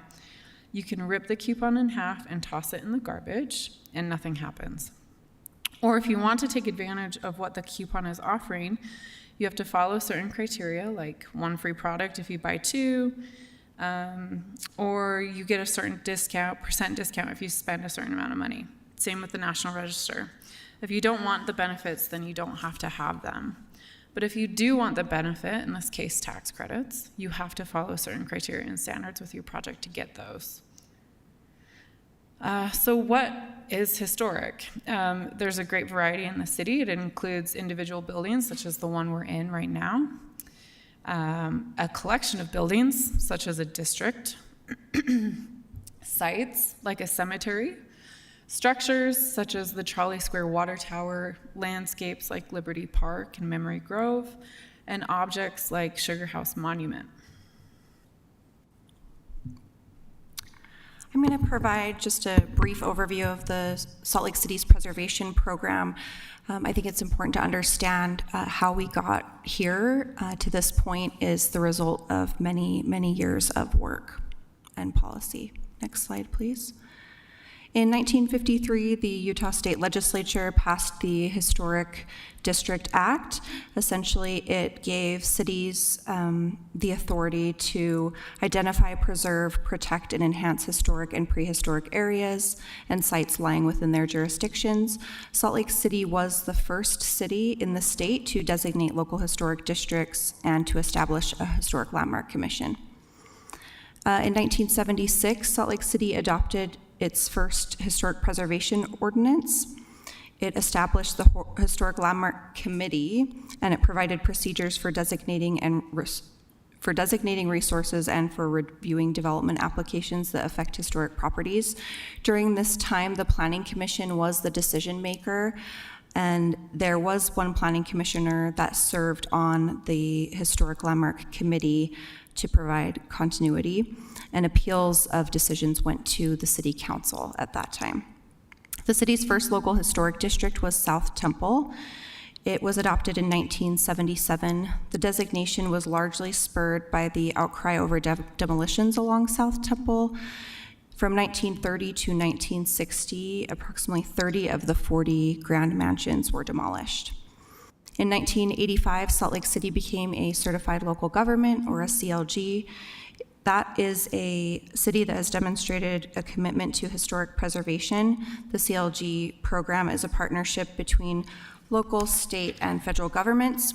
Benefits of a CLG include technical assistance, grants, funding, and networking. Next slide, please. The 90s saw a large focus on incentives through the National Register process. The National Register, as Kelsey pointed out, has an economic incentive through tax credits. And currently, and in the 1990s, there is no local economic incentive program. This is basically how we got into the practice of requiring or having a consideration that properties are designated first on the National Register and then on the local register. In 1993, the state adopted the tax credit program as well. There's a 20% tax credit program for residential, and the federal tax credit is 20%. So that means for rental housing that's income producing housing, there is a very big tax incentive, which could be a 40% tax credit. Next slide, please. In the 90s, later in the 90s, we saw really the formalization of the city's preservation program. There was a large zoning rewrite in 1995, and it included some significant revisions to the zoning ordinance. Specifically, it required stricter demolition provisions, and most notably, it established the Historic Landmark Commission as a commission. An independent commission was no longer a committee of the Planning Commission.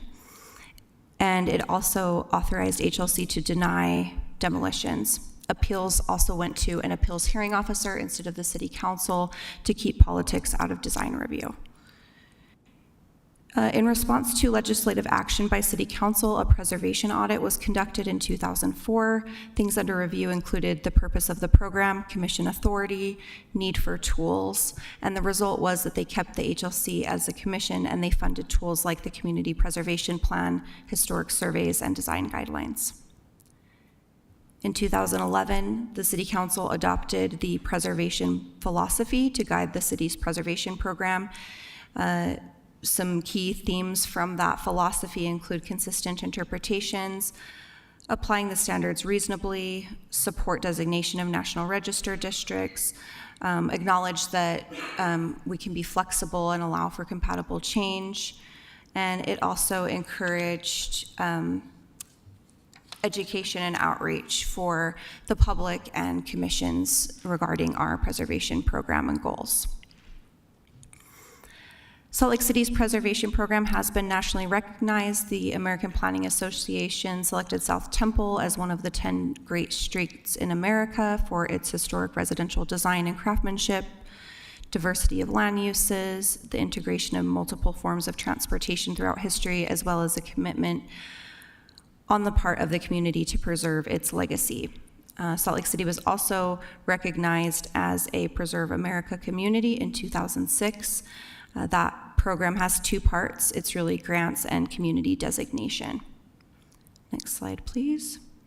Salt Lake City has adopted several city policies and plans, such as the Community Preservation Plan and Plan Salt Lake, that provide a basis for larger city goals and preservation-related efforts. Most of our neighborhood plans, such as the Avenues, Central City, all have a section on preservation with goals and implementation strategies for reaching those goals. These plans were adopted by the City Council after extensive review by the public, city boards, and commissions. I'm not going to read all of the policies on these slides, but there are some specific policies and strategies within the city's adopted plans that relate to preservation. With the previous slide of Plan Salt Lake, I just want to highlight that several of the guiding principles within Plan Salt Lake relate to preservation and support preservation practices, including neighborhoods, growth, housing, air quality, natural environment preservation, and beautiful city. This slide highlights some of the housing strategies included in Housing Salt Lake City, as well as Sustainable Salt Lake 2015. And finally, the Community Preservation Plan. I think the first policy around shared understanding of preservation benefits sums it up nicely. Identify historic preservation as an important component of the city's sustainability efforts based on its important economic, environmental, and cultural benefits to the city. There are various roles that we all play in implementing the city's historic preservation program. As staff planners, we make decisions for HLC-related items on behalf of the Landmark Commission. We also take applications through the planning process, draft policy and regulations, provide public engagement and outreach, seek funding, advise other city departments, and serve as staff for other commissions. The HLC is the decision maker on historic-related applications. They use nationally recognized standards as their standards of review for approval. They also make recommendations on survey updates, designations, including National Register nominations. As a CLG, a certified local government, they provide a recommendation to the Board of State History on those items. And they also can make recommendations on preservation policy and regulations. With the exception of National Register designations, the Planning Commission has the same authority in terms of recommendations as the Landmark Commission. One thing to note on local designations, the Planning Commission uses the map amendment standards to make their recommendation, and the Landmark Commission has different standards in terms of historic eligibility that they look at for those designations. City Council can shape and adopt policy, initiate petitions for local listings, and they are the decision maker on local historic designations as well as historic survey updates. There are several other organizations that we interface with related to preservation, including SHPO, which we've mentioned several times in the presentation, the National Park Service, the National Trust for Historic Preservation, and Preservation Utah. All right, so there are 16 local historic districts and 21 National Register districts in the city. We also have over 200 individually listed sites, and 166 are on the local register. All of the city's local historic districts are listed on the National Register, although some of the boundaries do not exactly align. But not all National Register districts are locally listed. So there is a distinction there. What properties in the city are regulated with the Historic Preservation Overlay? The properties in a local historic district as well as individually listed sites.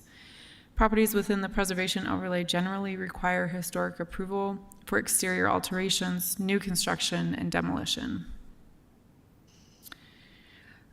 So the city has approximately 166 local landmark sites. Local landmark sites are individual resources that have been locally designated by the city.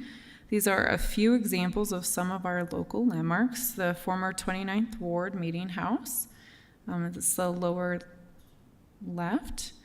The former SLC Brewing Company, the Fisher Mansion, and the house at 1007 First Ave, which is where some of the Halloween movies were filmed, but that is not why it's historic. This slide shows a map of the city's local historic districts. It's interesting to note that the majority of these areas designated locally in the city happened by 1991. So South Temple, Aves, Exchange Place, Capitol Hill, Central City, and University. On the map, Westmoreland is down near the Yellcrest area, and City Creek was designated in 2015. We didn't start to see local historic districts designated in Yellcrest until 2014, and they are small areas within the larger Yellcrest area. A lot happened with Yellcrest before these smaller districts were designated. In 2007, the Yellcrest area was nominated to the National Register, the entire area. And following the National Register district, we started to see neighborhood momentum to list the entire area as a local historic district. The petition to designate Yellcrest locally did not ever come to fruition. During this time, the state legislature also got involved. This slide is some of the headlines that came out during that time. One headline reads, Salt Lake City's Yellcrest neighborhood soon may get a new planning commission, the Utah legislature. The bill HB 223 was aimed at the city, specifically Yellcrest, which is why so many headlines call out that area, but it did apply statewide. In 2012, the ordinance required at least 15% of property owners in a proposed designated area to agree to put the proposed local historic district to a vote. A simple majority of 51% of participating voters would determine whether the area received the designation. The legislation's sponsor and other property rights advocates said Salt Lake City's ordinance was unfair to homeowners who might want to change or add to their homes. While the law makes it more difficult to form a local historic district, it is not impossible. However, the outcome we're seeing is this patchwork of local historic districts in neighborhoods where some blocks have no restrictions, which, as demonstrated on the previous slide, is exactly what we've seen in Yellcrest. Another outcome of that bill, HB 223, was a one-year moratorium on any new LHD designation. This slide demonstrates, it can be challenging to read, but it does designate or demonstrates our local historic designation process.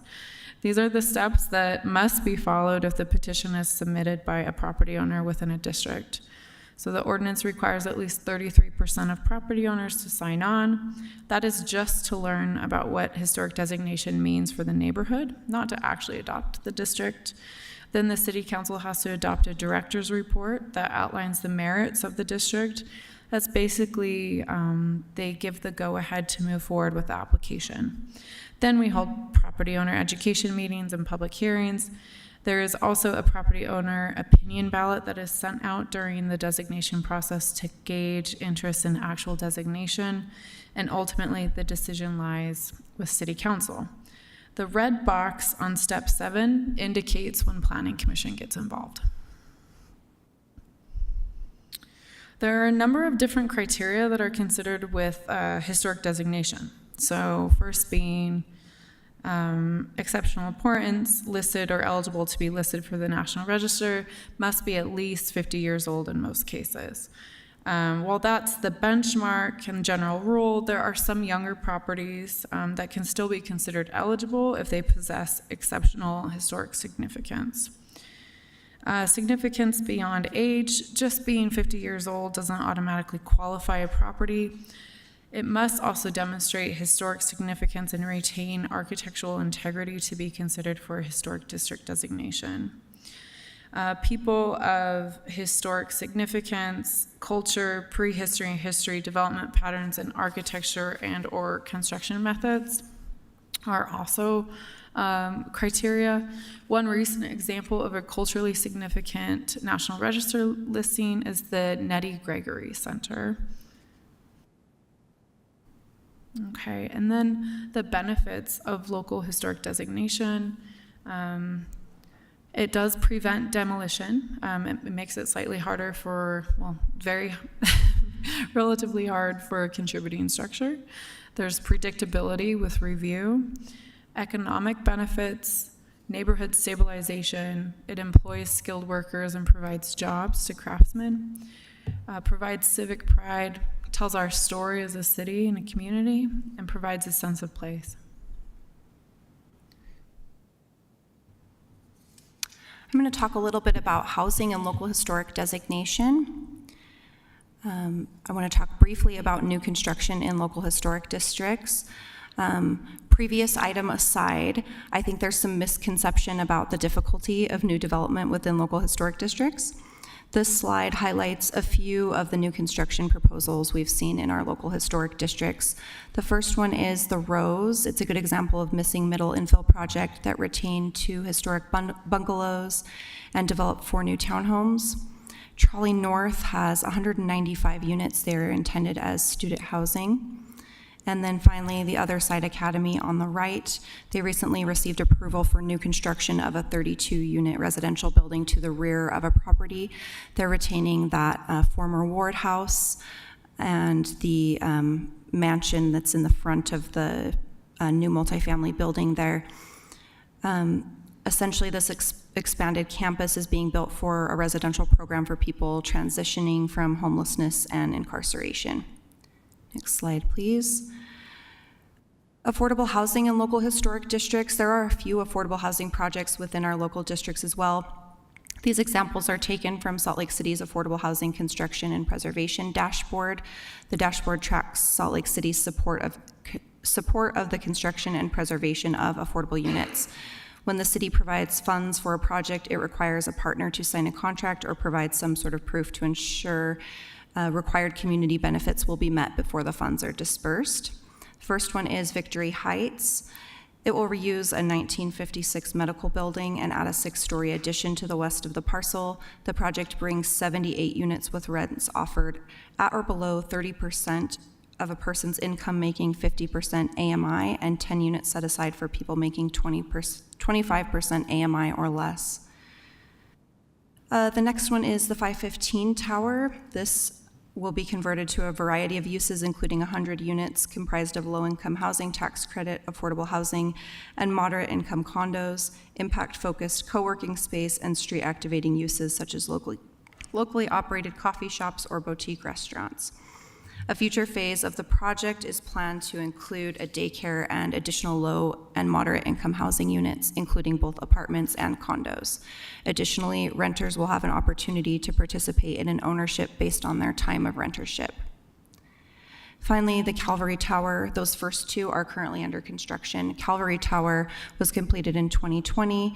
It's a federally subsidized 30-unit apartment complex for low-income seniors and individuals with physical disabilities that require features of a mobility accessible unit.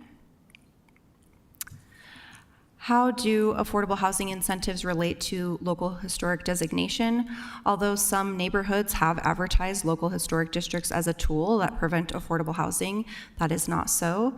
Affordable housing incentives are available citywide, included in our local historic districts, subject to meeting the affordability requirements. Where an existing building is preserved, the affordability threshold is lower. So with affordable rentals in if an existing building is maintained and new units are added, a minimum of one the units, or 25%, must be affordable to those with incomes at or below 80% AMI, as opposed to the 50% that would be required if a unit wasn't retained or a building wasn't retained. Next slide, please. Unfortunately, there is not really any scientific data surrounding affordable housing or attainable housing because landlords are not required to report rental rates. However, this is my best attempt at showing a snapshot in time of units that are available that were advertised on KSL. Essentially, we used the housing stabilities calculator for rent calculations. And so this scenario assumes 80% AMI with 200 in utilities. There are 191 active rentals within Salt Lake City as a whole. As you can see, a number of those are within our local historic districts. This next example is the same thing, including active units of 2 bedrooms that are available now or as of last week. Maybe they're not on the market anymore after the comment we heard earlier tonight about the rental market. And we do have a number of preservation tools. One tool we have for implementing the preservation program are historic resource surveys. All of the city's local historic districts have associated historic resource surveys. Many of our landmark sites also have historic resource surveys with information in them. They provide an understanding of which properties should be protected and how to incorporate preservation goals into community planning efforts. A survey generally consists of a written report summarizing the history, development patterns, and physical character of the study area and recommendations. This could include a suggestion for changing the boundaries of the district, or the recommendation may identify areas of future study. The survey will also include an inventory of all properties in the study area and the historic status rating for each property, along with a photograph of each property and associated data. The historic status rating is contributing or non-contributing. If the building is out of period, that means it was built outside of the period of significance, and out of period is the same as non-contributing. We just like to distinguish between the two for when we do survey updates, because if it's non-contributing because there's been alterations to the structure, that's different than if it was non-contributing due to age, and then maybe a future survey update looks at the age and it's now age eligible. Again, age alone does not make a building eligible for contributing status, and it's important to acknowledge that resources are perceived as historic and worth preserving may evolve over time. The City Council has allocated money for survey updates. We are currently working on updating the surveys for Central City Local Historic District, and as soon as that is ready, that will come to this body for a recommendation to the City Council. And finally, we've spent... Yes, so I can't remember if you were on the commission when we took the text amendment that related to the entire kind of reorganization of the historic preservation overlay chapter. But one of the things that did was put into code basically our practice of adopting wholesale survey updates. And that now requires review by the Historic Landmark Commission, review by the Planning Commission, and then ultimately it's the City Council's decision to decide whether or not to update those adopt those survey updates. A survey update could do a couple of different things. If it's in a local district, it's unlikely that there will be a lot of changes to status because those properties are within a local district and they are subject to review. But there could be errors in a previous survey that could be corrected. There could be buildings that are now age eligible, and maybe the consultant or person conducting the survey finds that the period of significance should be extended. Then some of those later period structures that may have been rated out of period in a previous survey could then be considered in period.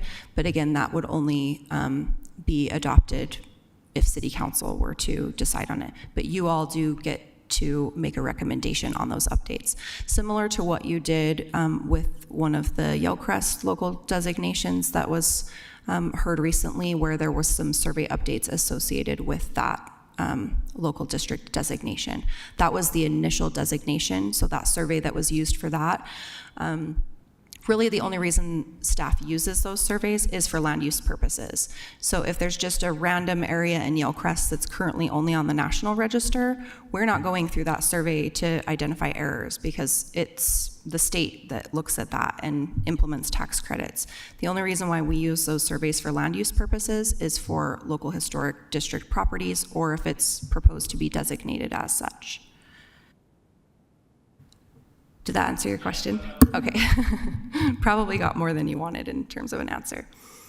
We've spent a lot of time talking about local historic district designations and how those are one of the tools that the city has for preservation. I do want to highlight that is not the only tool that Salt Lake City has for preservation. We have the building preservation incentives that were recently adopted last August. Those include a use incentive to allow for different kind of uses that wouldn't normally be allowed in the zone for specific types of buildings that are eligible. It also allows for zoning modifications, not only to an existing building that's 50 years or older, it also allows those modifications to be extended to new construction on the same development site. We have seen a number of applications come in for the incentives. The first one being this bottom one highlighted here. This is the former Cocoa Kitchen site. They retained the corner commercial building, and they are building infill residential to the rear, and took advantage of the incentives, which allowed them to construct 2 additional units that would not have been allowed. Those incentives allow for waiving of density, lot widths, and allow staff oversight for other modifications like additional height, setback modifications, those types of things. We also have the density bonus in the RMF 30 zone for preservation of an existing structure. And finally, preservation as an objective for plan development can be used, as well as it can be used for community benefit for people applying for rezone applications. And that is all we have. We do have one hidden slide in the event that the question comes up, but that's all we have for our presentation. Yeah, it's like the secret song on old CDs, right? We'll see if we need it. I want to just reiterate, I think one of Landon's concerns, as he's raised before, that maybe you can just kind of wrap up in addressing, is the disparity of applications that we get. So we've had a flurry of Yellcrest ones, and I'm not trying to put words in his mouth, but I just kind of want to move us towards, I think, the crux of some of your concerns, so we don't spend a whole lot of time on that. What? Let's hear it from the horse's mouth. Well, no, please keep going. There you go. I would just, I would like you to kind of wrap up and address of how the state statute has affected not only the process as you outlined it, but also then how those come about, and if there are things that the city could do to address the disparity, because I think we all know we have many eligible neighborhoods that aren't represented on that list. And is the city interested in trying to promote them in other areas, or does the city even really have a role in promoting that? I mean, I can start and you can fill in the blanks. In terms of the applications that we're seeing, they are all resident-driven petitions. I think the applications we saw in the 90s, prior to 1991, again, on that slide, it was highlighted that the majority of the city was designated as a local district at that time. And those were also largely resident-driven petitions, so that hasn't changed, but the process that we have now is what changed with the state, and so that's kind of why we're seeing these little cut-up smaller areas that make up a larger area. We have not seen any city-initiated petitions, to my knowledge, since those previous ones. I think the last one we saw was City Creek, and quite honestly, I don't remember why that one was initially designated. Part of it, I think, was that we had been regulating it. We had been regulating it. We had and thought that it was on the a local National district. Register. Yeah. But might I add, the state legislature was pretty clear a few years back that they want these to be citizen-driven applications. I will just, I'm sorry. No, go for it. I'll say that I know we mentioned at the beginning of this long presentation that we like to see our local districts to match a national, right? So like your first step is a national designation. Those can be really challenging and very expensive. So if you'd have to hire a consultant, like if you lived outside of a local, or not a local, a national historic district, you would want to work with somebody to do this and RLS to determine if there's eligibility and if there is integrity left for that district prior to even considering a local designation. We do have a National Register district on the west of I-15, the Northwest District. But again, it is citizen-led and a very challenging endeavor, as you saw on that slide, that you're step 7 out of a very lengthy process. I think we could go to the hidden slide too now. Just, it might just be helpful to provide some context. This shows residential growth patterns by decade. This is the secret I mean, it's slide, probably not everyone. as fantastic as you were all imagining, but I think it's important to highlight that a lot of our existing local districts, they follow the oldest neighborhoods within the city. So we see Central City, we see Capitol Hill, we see the avenues. I wouldn't put Yellcrest into that same category, but it is one of the older areas of the city. If we look at Fair Park, Euclid, and Rio Grande, those areas, that is the area that has the Northwest survey. So it has a National Register survey. When we look at Rose Park, West Point, Jordan Meadows, Glendale, and Poplar Grove, those really developed later. And so because of the age eligibility requirements for the National Register, at the time when all of these other local districts were going forward and having surveys done for them, these neighborhoods weren't even age eligible to be on the National Register. And so I hope that helps provide some context. Maybe it's not like a east-west versus type of a situation. It's more of just like the development pattern of the city. Yeah, sure. It's great. So the green here is the time that it is developed, but does that, I guess let me get to my kind of my concerns. I think my concern is an economic disparity more than like whether it can be or can't be. I would have sent you this. I know I talked about sending you stuff and then I didn't. And then I was researching it on the way here. So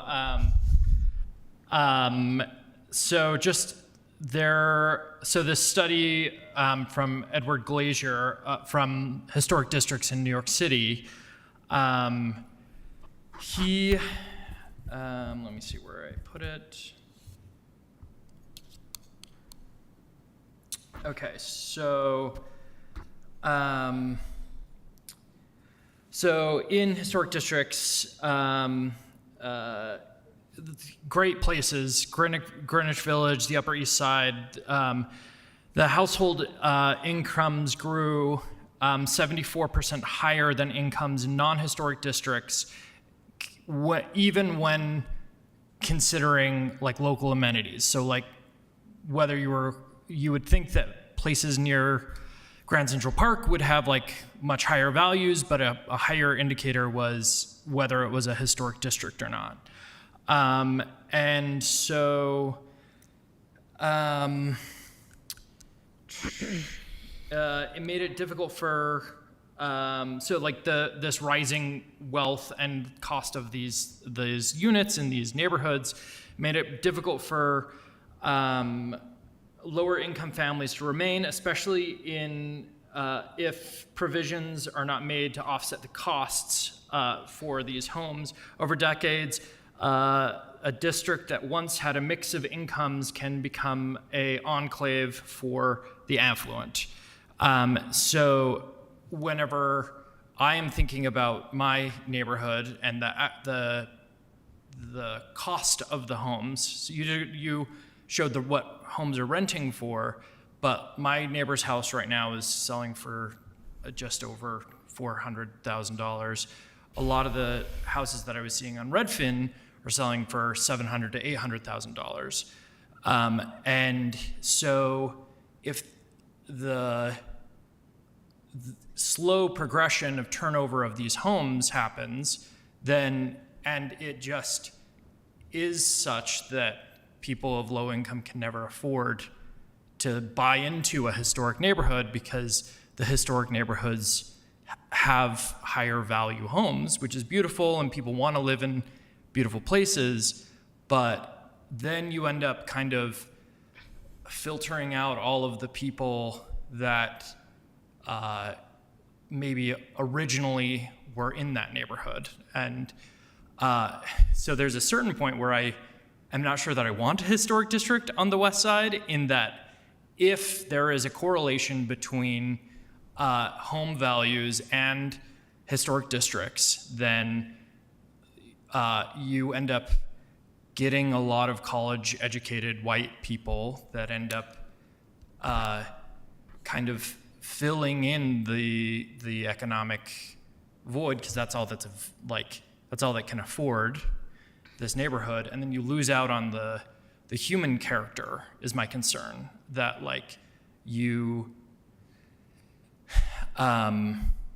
that we are designating a historic district in the long run, I'm nervous, creates a difference of wealth disparity. And so, and then I also think it is unfortunate that so a lot of the West Side and the Central 9th and Ballpark neighborhood was redlined, of course, and then that became illegal federally.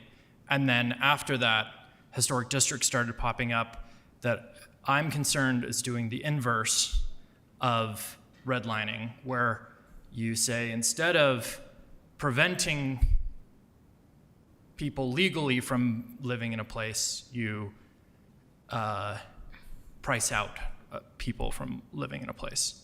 And so I'm not I am understanding the process better from your report. I don't know that my concern over historic districts and the kind of the tug and pull, because I want our city to have history and culture and all the things you're talking about. I don't have a solution for the wealth inequality that is happening, or what I am seeing is that the areas that are historic districts have homes that are just way, way, way more valuable than my neighborhood. And that some of that's building material, and some of that's just place and all of that. But just some of the research that I was doing was suggesting that there is a direct correlation between whether something is a historic district and the actual lot is more expensive. So do you know about that? There are a variety of reasons. I think there are a variety of reasons. It's proximity, it's quality of building materials. I mean, if you look at the avenues, we did have missing middle. We had a variety before it was rezoned in 1995. When I first moved here in 2010, I was looking for houses. I barely could afford. There was one house I almost bought in the Avenues. Now, forget it, okay? And then I'm the deputy director of planning, for God's sake. I should be able to live in the Avenues. Kidding, I can't, right? But yeah, I mean, I think that you're right. It became more and more affluent, but we also had less and less housing supply too over the last 10 years, right? And that's why we have efforts not to bring it back to the multifamily merger, but we're trying to allow missing middle in these neighborhoods where it was happening before, right? That's part of it too. So there's multiple variables here, right? Proximity, and I think you do get a bundle of rights when you're designated as a local historic district, right? You have overlay protections. There are economic studies that have been done in Utah. Fabulous one, 2012. Ripka, what's his first name? I get kind of, Donald, right?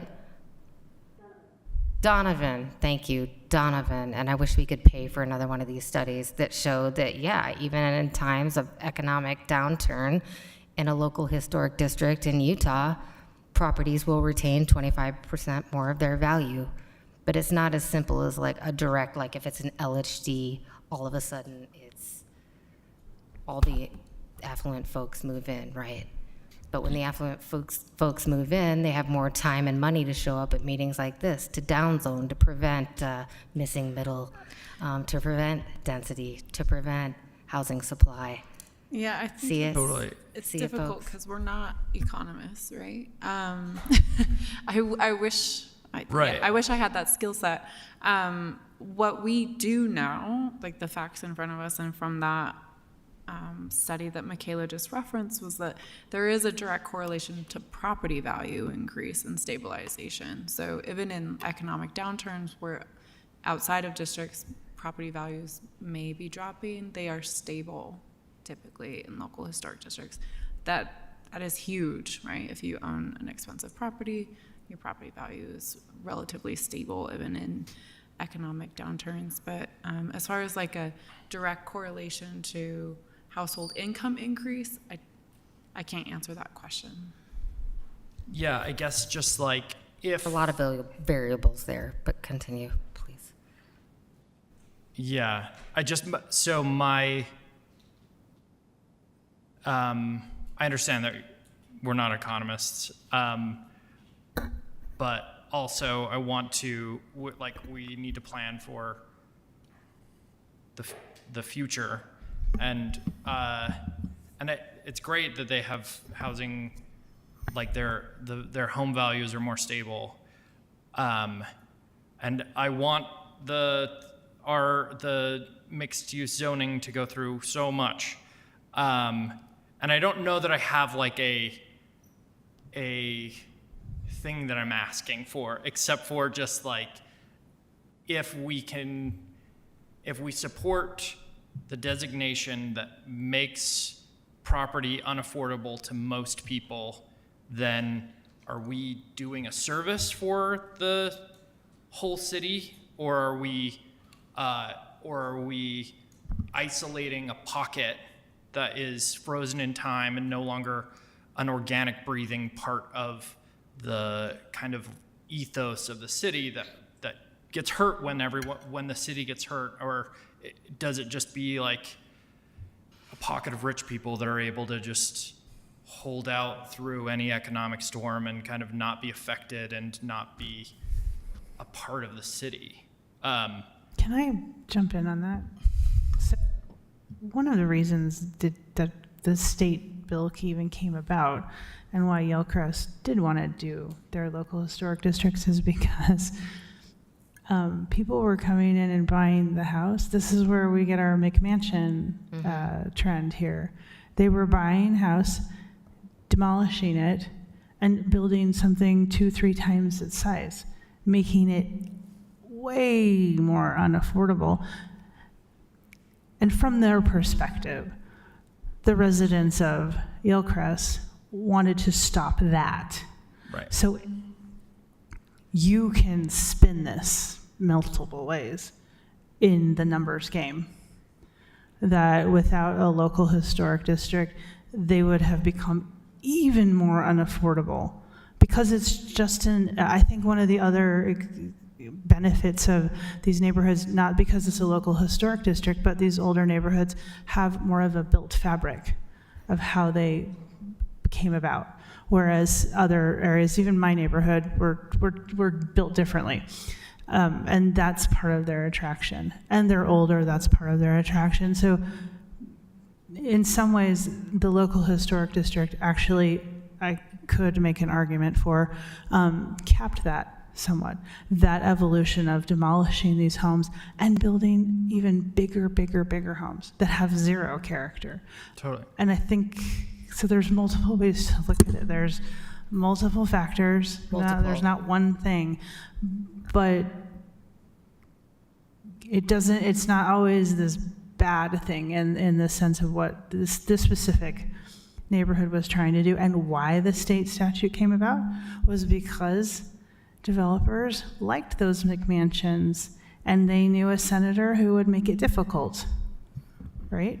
So you have a tug and pull. We have very little options in this regard of how to maintain the fabric of a neighborhood wherever that neighborhood may be.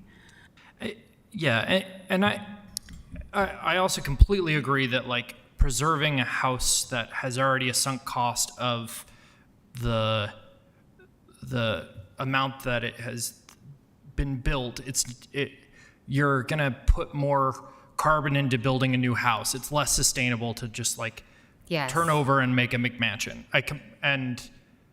Yes. So I completely agree with that. I just like I'm just caught in a,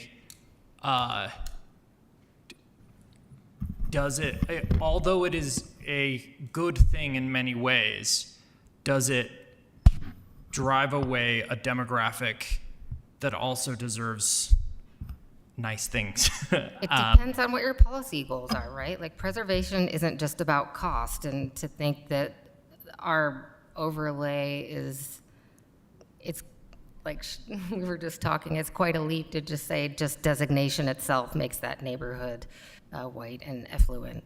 It doesn't. Right, and I don't think it does immediately, but I think like there are intrinsic values to historic preservation, right? The sustainability piece. Those meetings, it kind of cultural value. People were making comments like, "Hurry quick! The affordable housing overlay is going to happen. So we don't want ADUs. We don't want a duplex in this neighborhood." It was kind of like, "Hurry! We need to shut the doors. Like, let's slam this door." That's what the comments were. It felt yucky. Yes. And when we looked at the map and it was like, here are the historic districts. They're all very safe and very protected, and they're all right here. It was like, this is gross. Like, you don't want to vote for that. But then like true. What our role is so limited in that whole thing. And then you also think, well, what can we do? Like if it takes a lot of work, are we just fine with saying it's hard to make one of these and you'll never make one in this neighborhood? And that's just fine with us? Like that feels so gross. You don't want to be like that. You want to say, can we make it more fair? Like there are great houses in other neighborhoods. Could we save those somehow? Because I don't want those torn down in a podium multi-family house built there either. So it's kind of like, what do we do? So can we do anything? Is our role here so small we have to do something else like lobby the state, lobby the city council? Or is there something that we can say, this feels gross, quit doing it this way? But that was untrue. That's misinformation that you hear at the Planning Commission. That's absolutely untrue. That was absolutely untrue that affordable housing cannot be put in that neighborhood of Eelcrest. It absolutely could. That was just a tactic from the neighborhood to get the signatures for the local historic district. Not everyone in the neighborhood, but of some. Yeah. The tenor of those meetings, it was challenging to hear, and Michaela's right. I think that was a tactic to try to keep others out of their neighborhood. I don't know how. And it lives on. That's okay to say. It lives on. You remember it. Sorry to interrupt you.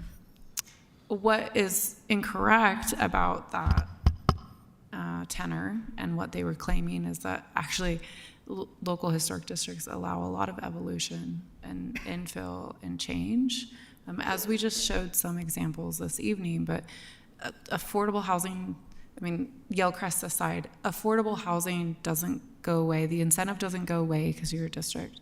ADUs don't go away because you're a district.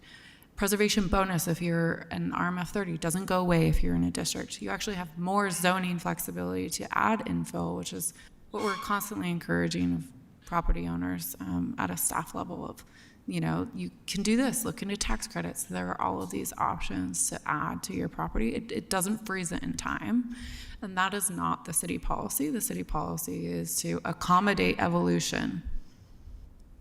So hopefully that clarifies that. Now, as far as like those neighborhoods that we're so excited about, I was like, maybe you should watch a historic landmark commission meeting, because those people hate having contributing houses sometimes, because they're like, I can't change my door, I can't change my windows, I hate that. So it's kind of like there's both, but I feel very much like that was terrible. I don't want to do that anymore. So maybe there are no more coming. Maybe I heard that there's a move at one of the organizations to kind of help get a local historic district going in other parts of the city. I hope that's true. I don't know. Maybe that's just a rumor. But if that is true, and what this report and this report from Seattle are saying, then like there is a correlation between Can I just interrupt that just for a second? Because that Glazer report is one of 10,000 reports on gentrification and historic preservation in general. And what you're talking about is gentrification, where a neighborhood turns over for whatever reason to a higher income level. And it happens everywhere, all the time. And it's intractable. It is a problem that the city has been trying to solve with a lot of some of the plans that we've already been doing.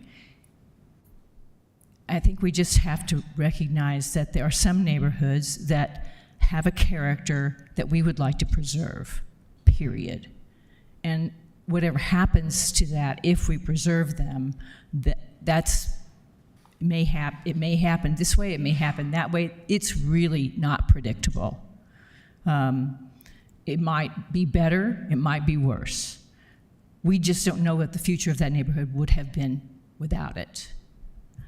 So I think that a lot of people in Utah are very, very intent on having their property values,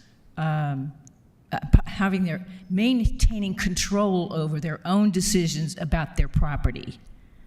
This is probably the biggest reason that the state responds to preservation rules, because somebody says, I don't want anybody telling me I can't tear this down. I don't want anybody telling me that the windows have to be, have this kind of mullion on them. And that is what the local preservation district sometimes does. It has the restriction on materials, it has restrictions on garage doors, it has a lot of restrictions. So a lot of people in the district itself don't want it. But I think when people do want it, it's because they value their property. They don't want the changes that are coming to their properties, like the people in Yellcrest. They don't want those changes. They want their neighborhood to stay their neighborhood because they value that neighborhood. So I think you can go either way on this. And thousands of people, as I've said, have done studies and written reports, and there's so much disagreement. And frankly, that basically, gentrification is a problem nationwide that we have not been able to say, okay, here's the way to do it that balances all these things. There's just not a way. It's a trade-off. I agree with that, and I think it's too simplistic to do the whole preservation versus affordable housing. I think it's absolutely too simplistic. And to be clear, I like nice housing. Yeah? Do you? He did say he cherished old buildings. I do. I love all of these like neighborhoods. Whenever I'm in the avenues, I love it. We appreciate all these questions. We will love it. Yeah. I don't know if we're ever going to solve this, and since it is 9:45, I move that we adjourn. I love it. I think that's great. I will keep voting for the thing that I am responsible to do. I appreciate that. Thanks for your time. Thank you. I think it was a good opportunity for a discussion, so thanks for the training request. Thank you.